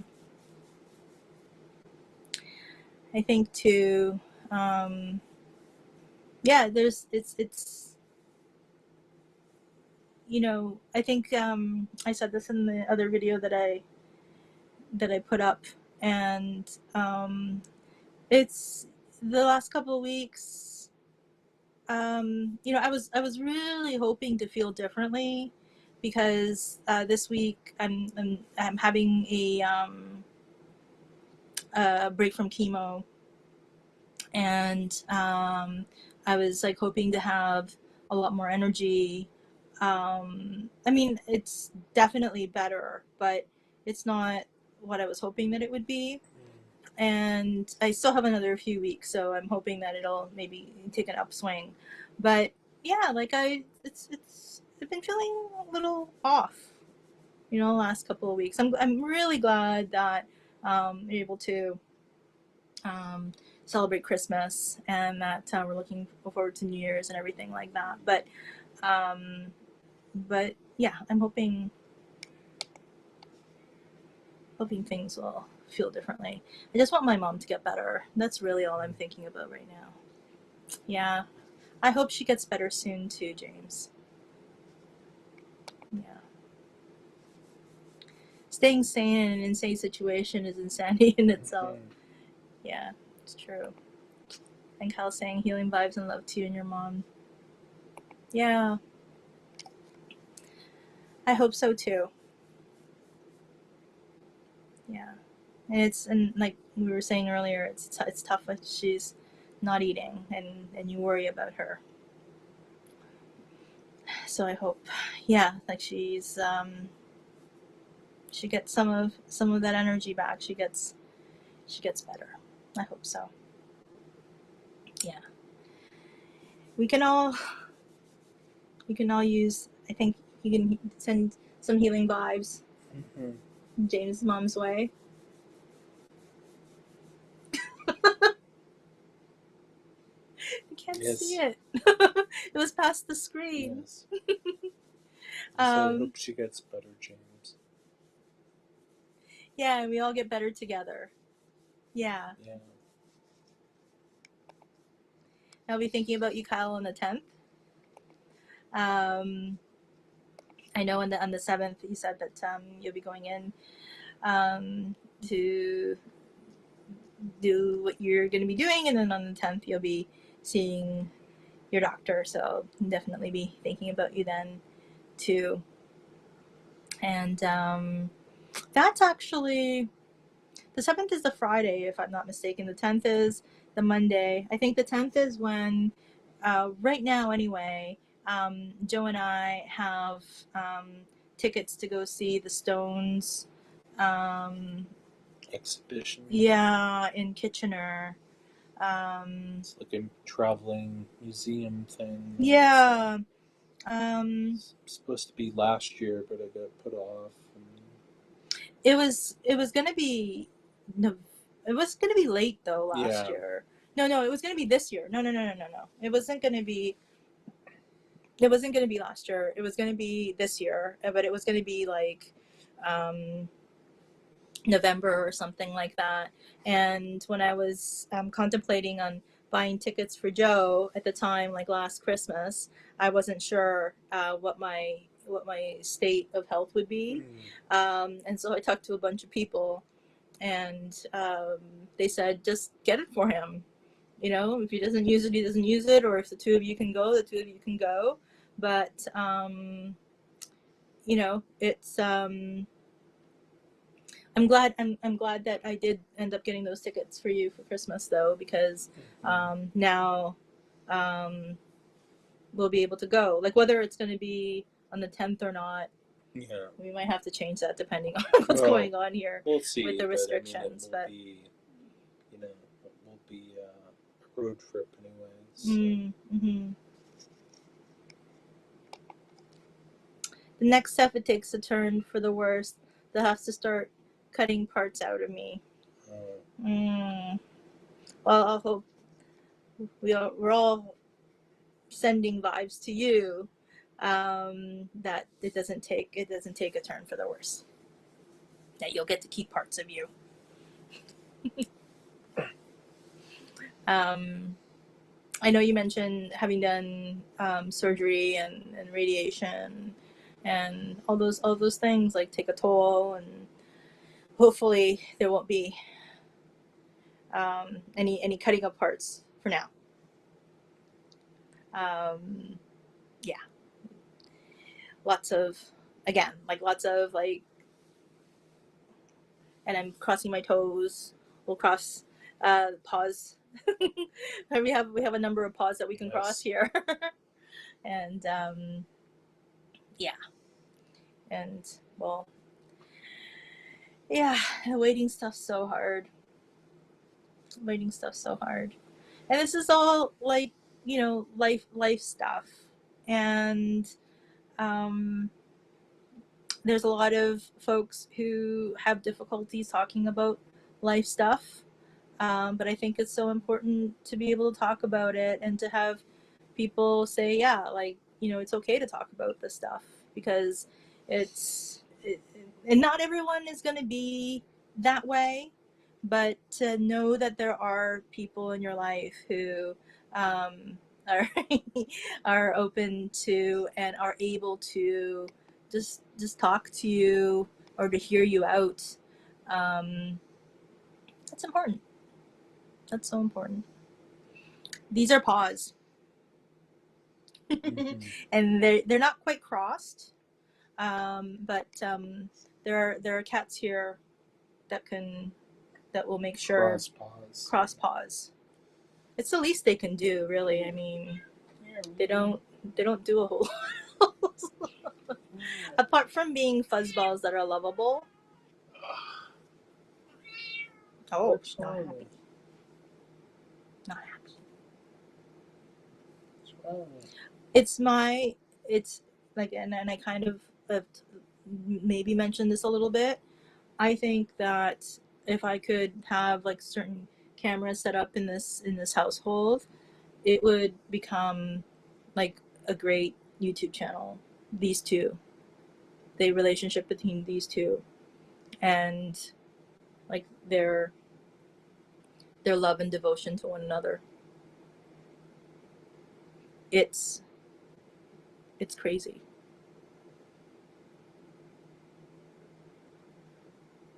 I need one like this for me. She's the alpha cat, and the other cats don't come near us because they're scared of her. No. Yes, Joe's in denial because he's so in love that he won't see the flaws in this cat. And clearly there are flaws, like the fact that she tries to show her butthole to everybody. Where are you going? Kyle doesn't seek fame or fortune, but this cat just wants everyone to see her butthole. Strange. If we could, or if I could, I would be one of the crazy cat people. I would have more cats. But she'd probably bully all of them too, so maybe that's not a good idea.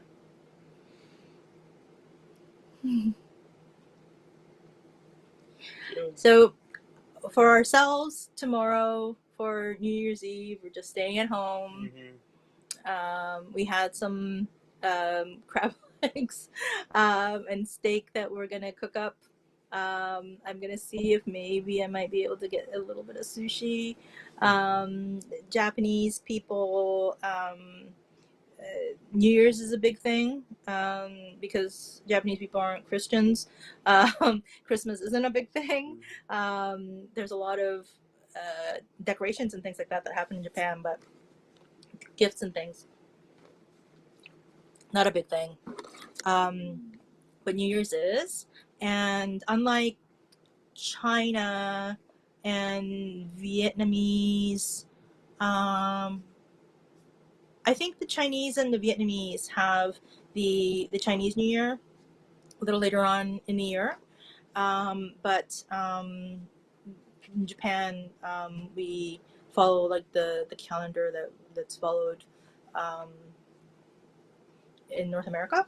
So New Year's is actually it's very close to New Year's. It's 25 minutes to Japan's New Year. Wait a minute. That's probably wrong. It's actually an hour and 35 minutes.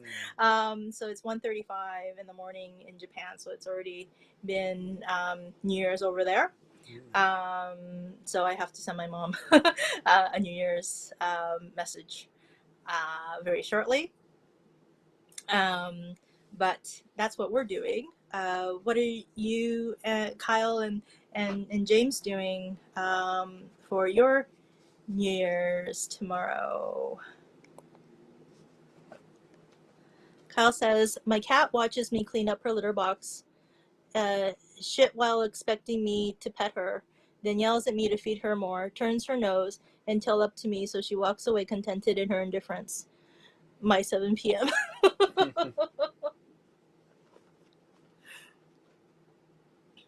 That's so funny.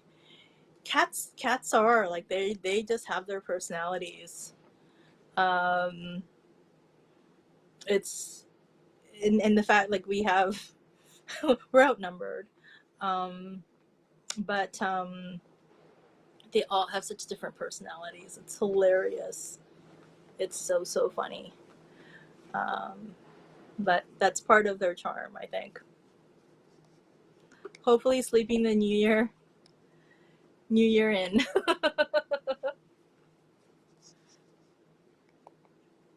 Yeah, I don't know what, like, we don't have cable or anything, so. Well, we'll watch a movie or something, or just watch, there'll be tons of stuff on YouTube. I know, but like in terms of a countdown. Oh, well, we just look at the clock. We'll hear something outside. We have the door open to our place. Actually, So. What the hell? Yeah. Last year, everyone went on their balconies. That's right. New Year, so yeah. It'd be more the same. Mm-hmm. What are you doing in this bag? Yeah. I think there's a couple of channels. Talk about Disney quite a bit. But there's a couple of channels on YouTube that's live streaming the fireworks at midnight. I think tomorrow is from Epcot. That they're gonna do in a live stream. Kuro, our cat, is inside a gift bag. A gift bag, yeah. Because that's what cats do. So this time tomorrow, Kyle, you're gonna be sleeping. We keep you up too late. How about you, James? Do you think you'll just be sleeping too, or do you think you might be watching something on TV or seeing friends? What do you think is in store for you tomorrow? Oh, I was just gonna say. Sorry. That yeah, so Japanese traditions, there are certain things that we eat. And so today we went to something called J-Town, which is a little, I don't know, it's not even a mall or anything like that. It's just a bunch of stores that are sort of like Japanese stuff. There's a Japanese pastry store, there's a Japanese bakery, there's a Japanese butcher, there's a Japanese grocery store, and rice cakes, which are called mochi. That's one of the things that is eaten at New Year's. It's called with a soup called ozoni, and there's different kinds of ozoni that can be made. I'm gonna make a white miso one tomorrow, but I couldn't find any mochi.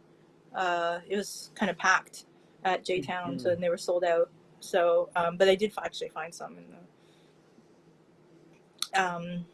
in our cupboard, and it's not expired.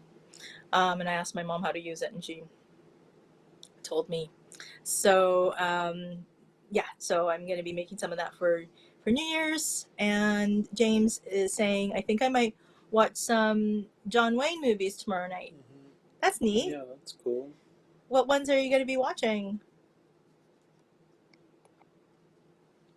So Cheryl, who often drops into the live streams, last time we were talking about movies and things like that, and she had mentioned White Christmas, and so we actually watched White Christmas. Mm-hmm. We rented it off of Amazon Prime, and because it wasn't anywhere. Yeah. And it's funny because I forgot a whole chunk of that movie. Mm-hmm. I've never seen it. It's so. Yeah, but it's I had a different memory of how that movie went. Like the ending, the last 20-30 minutes, I was totally completely fine with, or like what I remembered. But the first half of the movie, totally, nope, not within my recollection at all. But I'm glad that Joe and I had an opportunity to watch it. We also watched the rest of Hawkeye on Disney Plus, which I liked, but Joe did not like. Didn't like it. But we also watched the Book of Boba Fett today, which was alright. That Joe's a hard critic. I like pretty much anything. Wouldn't you say? Like unless it's super bad. Unless it's super bad. Well, Hawkeye was super bad. I don't think Hawkeye was super bad. I thought it was fun. I really liked it. I really liked their relationship. I liked. I really like Black Widow's sister. I really like her a lot, and I liked. I just liked it. I thought it was a lot of fun, and. Touche.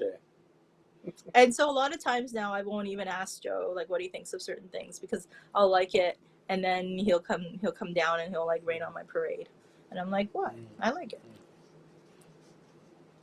Kyle is saying my sleep is quite intermittent, a few hours here, a few there.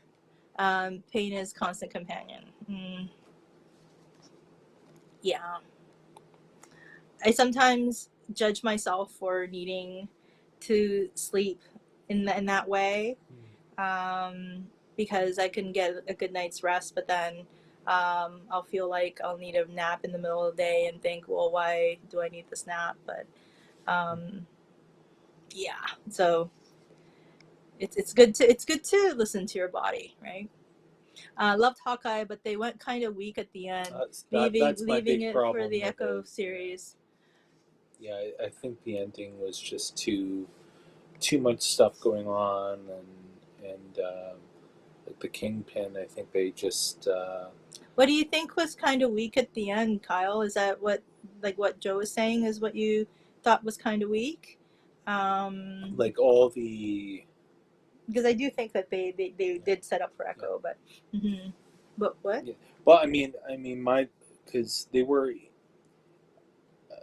They were at that Christmas high society Christmas party, and one of the Kingpin's men was a sniper, and they were shooting at Hawkeye or Kate Bishop. So so it was like mass hysteria. People are running out and stuff. It's New York City, Rockefeller Plaza, and like no police showed up for like 20 minutes or something, and like then all those thugs show up. Like there must have been 50 million of them. Guys are getting shot with arrows and explosions, and it was just like too much. And he jumped out a building, and then landed in a tree, and he couldn't climb out of the tree for some reason. It was a giant Christmas tree with lights. I know, but I mean, it was just, I don't know. I just thought it was too much, and I think the way they used the Kingpin was just, really rushed, because he was so great in Daredevil. And I was just thinking, I love Vincent D'Onofrio. He wouldn't do that in the series. He wouldn't do he wouldn't get involved. He would have thugs or his underlings, be involved in this type of thing. But I mean, I don't know. I mean, I just thought the ending was really rushed, and then the police showed up to arrest her mom, and that was about it. It's, I don't know. Wah, wah. I mean, I think that there's a certain amount of I did like bits of the series. I just thought that ending and everything going on, it was just really rushed, and then the Black Widow's sister, Elena. Yeah, I mean, yeah, the actress is great in it, but I mean, she really. Oh, okay, I'm gonna kill Hawkeye. Why? They're best friends. Why don't you? She the way she was pushed into that was a little too easy, or I don't know.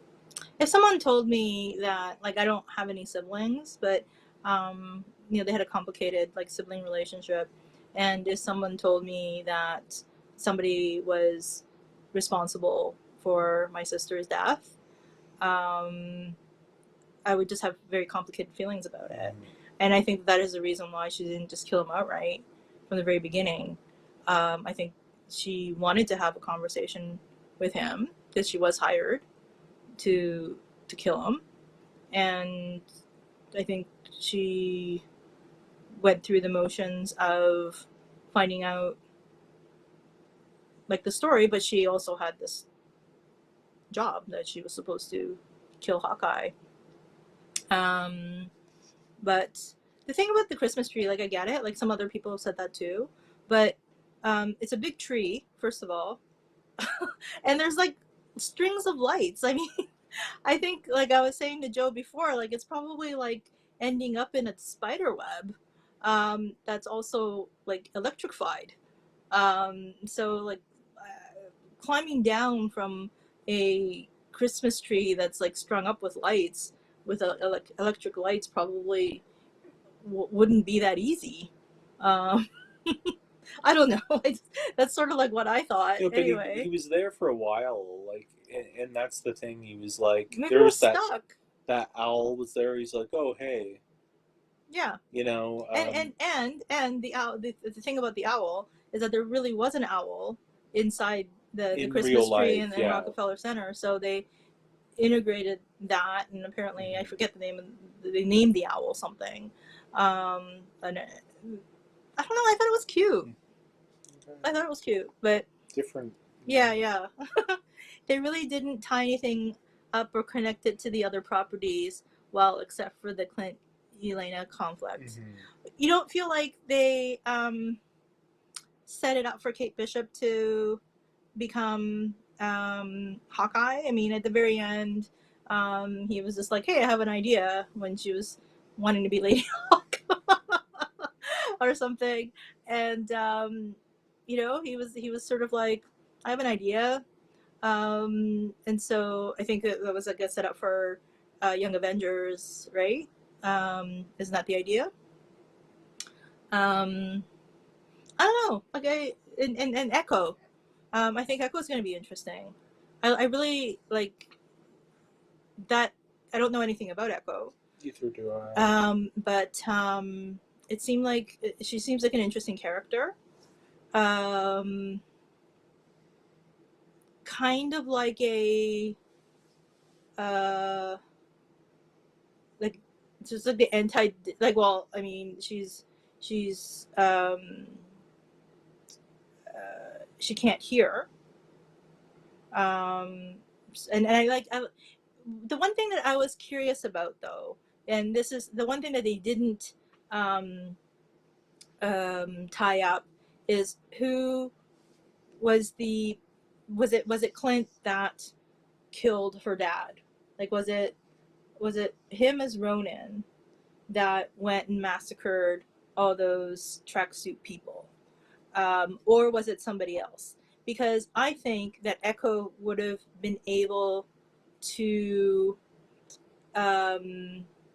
to recognize his fighting style, because she's a mimic, right? And so I think she would be able to tell from fighting Clint that it was him that night.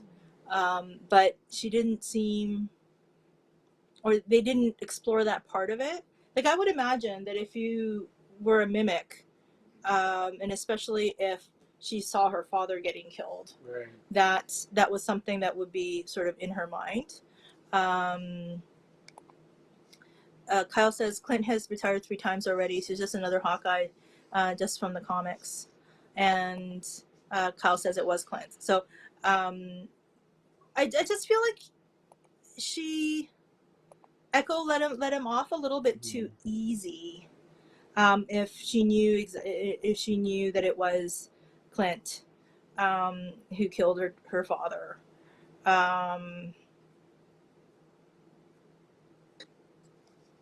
He was fighting with a bow, not a sword then. Yeah. Right, but you don't think that maybe just even his hand, like just his movements or anything like that would like tip her off?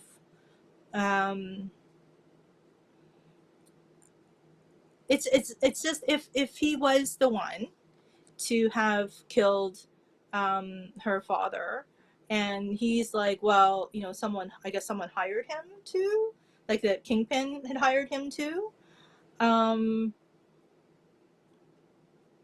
I guess she, like, there's a continuing story there, but I don't know. that's the part that because she was so intent on finding Ronan, and that was her mission since her father was killed, that and maybe having that fight with him where he reveals himself and says, I just want you to be able to know who it is, and this is why I know, or whatever he said, and said that it's like, why wasn't, I don't know. Yeah, like I just thought that she let him off a little too easy. I think that's the only part about this, for me anyway. The Hawkeye series was a little, and also, why didn't Yelena get an invite to Clint's Christmas party? That's all.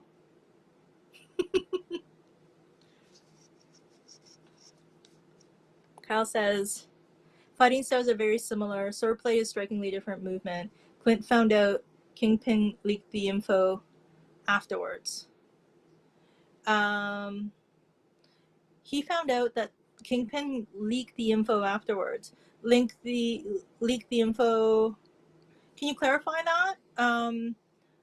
My understanding was that he was hired by the Kingpin, and that he knew that he was hired by the Kingpin. What was the info that Kingpin had leaked afterward? That he wanted, the Kingpin leaked the info that he wanted Echo's, Maya's dad killed? That was also not clear to me either, like why he wanted him killed. Yeah, I mean, it's and her boyfriend, or whomever that other guy was, what's his name? He had a name. He's a guy. He's he also has some kind of a name, right? Uzi? Something. He has a name. He has like a villain name, I think. And so Kingpin had her dad killed and then put her in his place. Yeah, something like that. Right? So, yeah, because she shoots the Kingpin, well, yeah, at the end of the episode, or like apparently. Yeah, I mean, we all know like Kingpin's coming back, but no, but the thing that I don't think that they, and maybe I missed it, but Kaz. Kaz was the guy.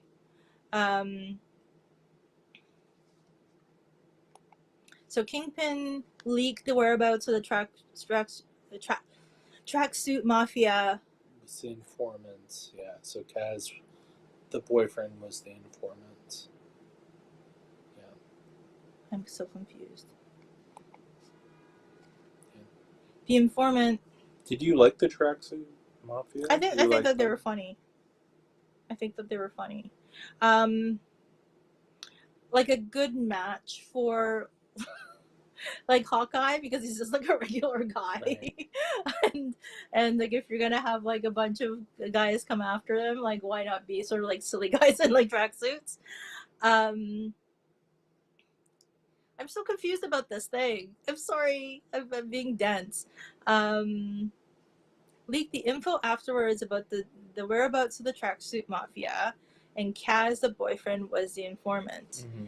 The informant for whom? The Kingpin. He was working for the Kingpin because she was like, "Oh, weren't you at that meeting at so and so?" Because that's why he was. He wasn't there, but the tracksuit mafia works for Kingpin. Do they not? I believe they're like a rival. Yeah, see, that's kind of confusing too. They work for the Kingpin, or they work for the Kingpin. Gang? They work for the Kingpin because Maya was raised by the Kingpin. Right. And after they killed her dad, right. So he put her in his place. Okay, so sorry for being so dense. They pulled it from the comics. The Hawkeye was switched in for Daredevil from the comics. She shot Kingpin in the eye, but he survives. Mm-hmm. I heard about that. I heard about the fact that he survives. And yeah, so in Echo, it's probably going to be like full on, like really, really pissed off Kingpin, which is what I imagine. But yeah, like I'm still like they didn't explain why, or again, maybe I missed it, why Maya's dad. They decided to get rid of Maya's dad, and why they put her in his place and not that Kaz guy, since he was second in command. I mean, what was she doing? Like, she was just training with Kingpin, and all of a sudden, she's like the leader of the tracksuit mafia. Hawkeye was just a weapon pointed, like he stated, lost in the madness of his grief on a rampage. Yeah, when he was Ronin after the. So he wasn't hired by Kingpin. He was just going after criminals or. Yeah, I'm just.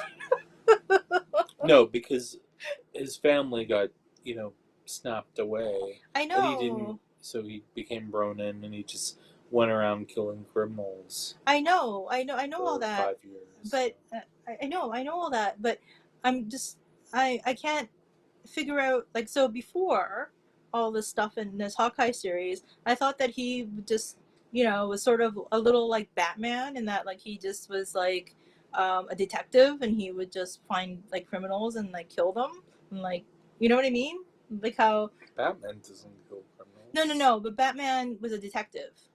Yes. Right, so he would have like get his information and stuff like that and know who he was targeting, not kill people. So I thought that like Hawkeye on his own was just finding these criminals or these underground people and killing them. But I'm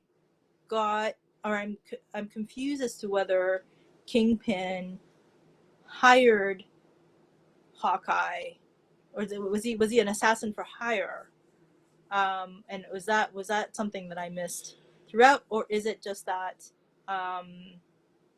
he was set up, that they knew, like Ronin Kingpin knew that Ronan would be going after like sort of underworld people, and he just got set up. Okay, here we go. Just pointed towards them, used by Kingpin. Found out afterwards he was used. Okay. Sorry. See, that's what I'm saying. It's confusing. But it's because I asked the questions. Now I'm clear about what happened. Thank you for clearing that up, Kyle. You're like, you must be thinking like, she's stubborn. Like, why isn't she understanding this?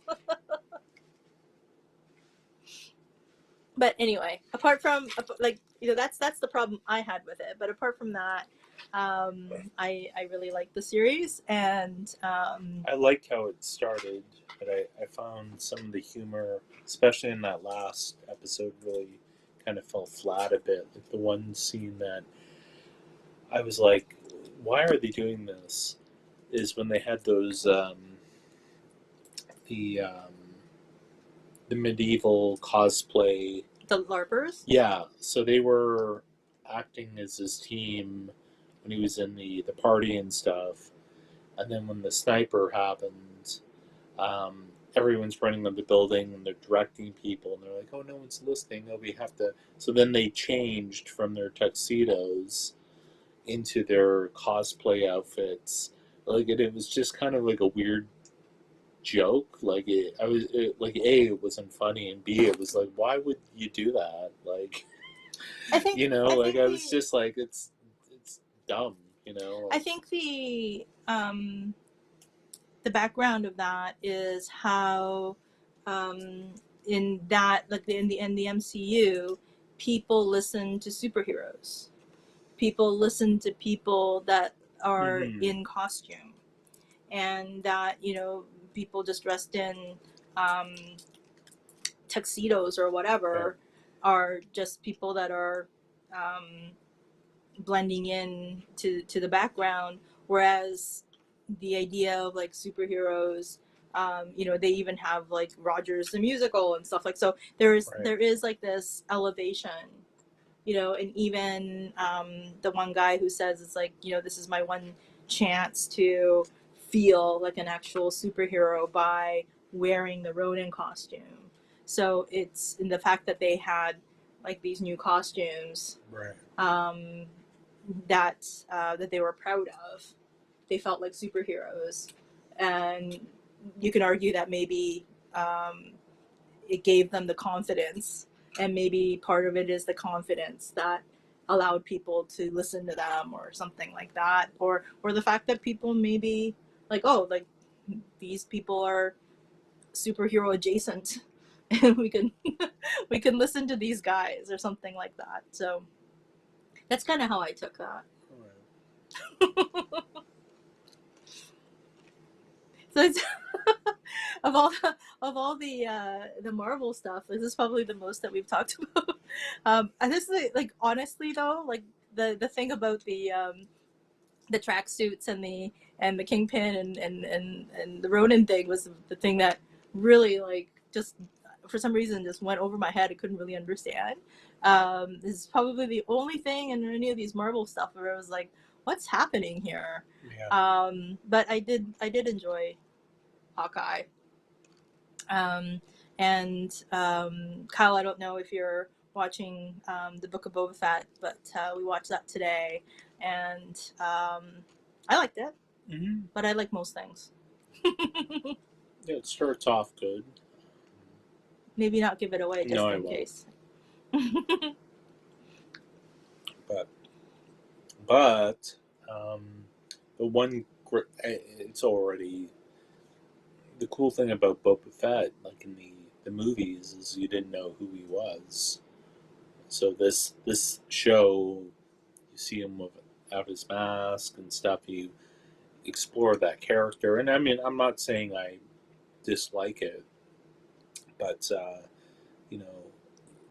like Jango Fett, like when they showed in what was it, Attack of the Clones or that, and they showed Boba Fett as a little kid. And I mean, that's all on George Lucas. I don't think it was a good idea to do that. I like the mystery of Boba Fett, you know. But I mean, it was cool to see, you know, how he survived and so forth. And No, so Kyle hasn't seen it, so don't talk too much about it. Right. Have to wait for the wife to have time to watch it with her. Yeah, definitely. I mean, or like wait. I think they expanded it by one episode. They were originally going to only have 6, but now they have 7. I think there's also what we did with Hawkeye actually is watch the first 2 and then didn't watch the rest, and so we binged the whole thing the other night, and that's always a way to watch it too. We watched The Mandalorian that way. We had like 2 years worth of Mandalorians. We just to watch. Yeah. we just binged. Yeah. But the Beatles Get Back, we couldn't do that because it Oh, was way gosh. too long. Too much. You needed a break in between because it was like 3 hours. You 3 have to hours, pay 3 so much hours. attention to what's going on with that. Yeah. So, yeah, it wasn't a bingey. But like Lord of the Rings is bingey. I feel like we couldn't probably. I mean, that's a lot. It's still a lot, but yeah. I mean, these shows are like half an hour each and stuff like that. But yeah, I mean, anyway, we've gone on. Yeah, we've gone on again for much too long, and everyone's tired. Yes. Thank you for joining us. Mm-hmm. I feel like we always have like these really great conversations, and I hope everyone has like a happy New Year. And whenever you have a chance with your wife, Kyle, I hope you watch the Book of Boba Fett and that you get the rest that you need. And yeah, happy New Year. And happy New Year. For 2022, we are hoping that we all have some sanity. And James, I do hope that your mom does start feeling better, and I hope that she is going to be doing better. And Kyle, we'll be in touch. And if there's anything else we want to chat about, otherwise we'll let you guys go.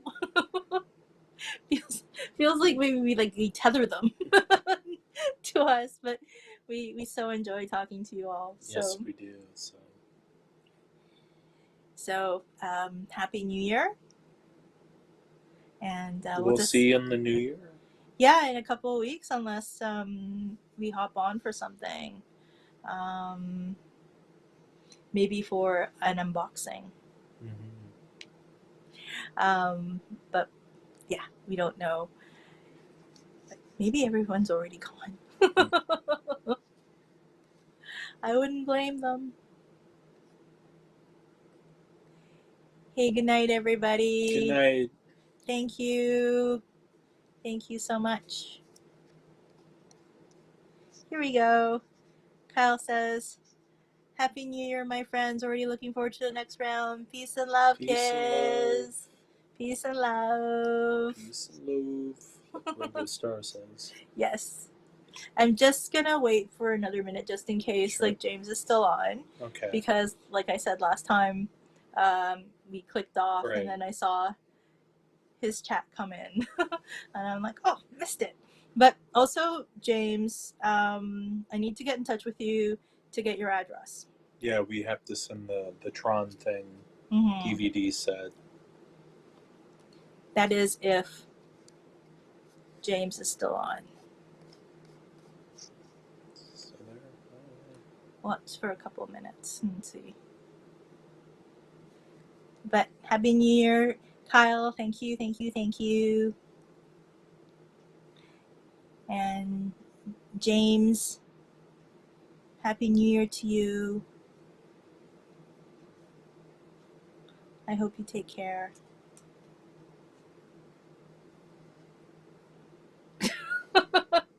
Joe's putting his stuff on Kudo's head. Our cat is sitting in a pile of garbage right now. Yep. are you doing? This poor thing. What are you doing, All right. garbage? We're off. Happy New Year, everyone. Happy New Year.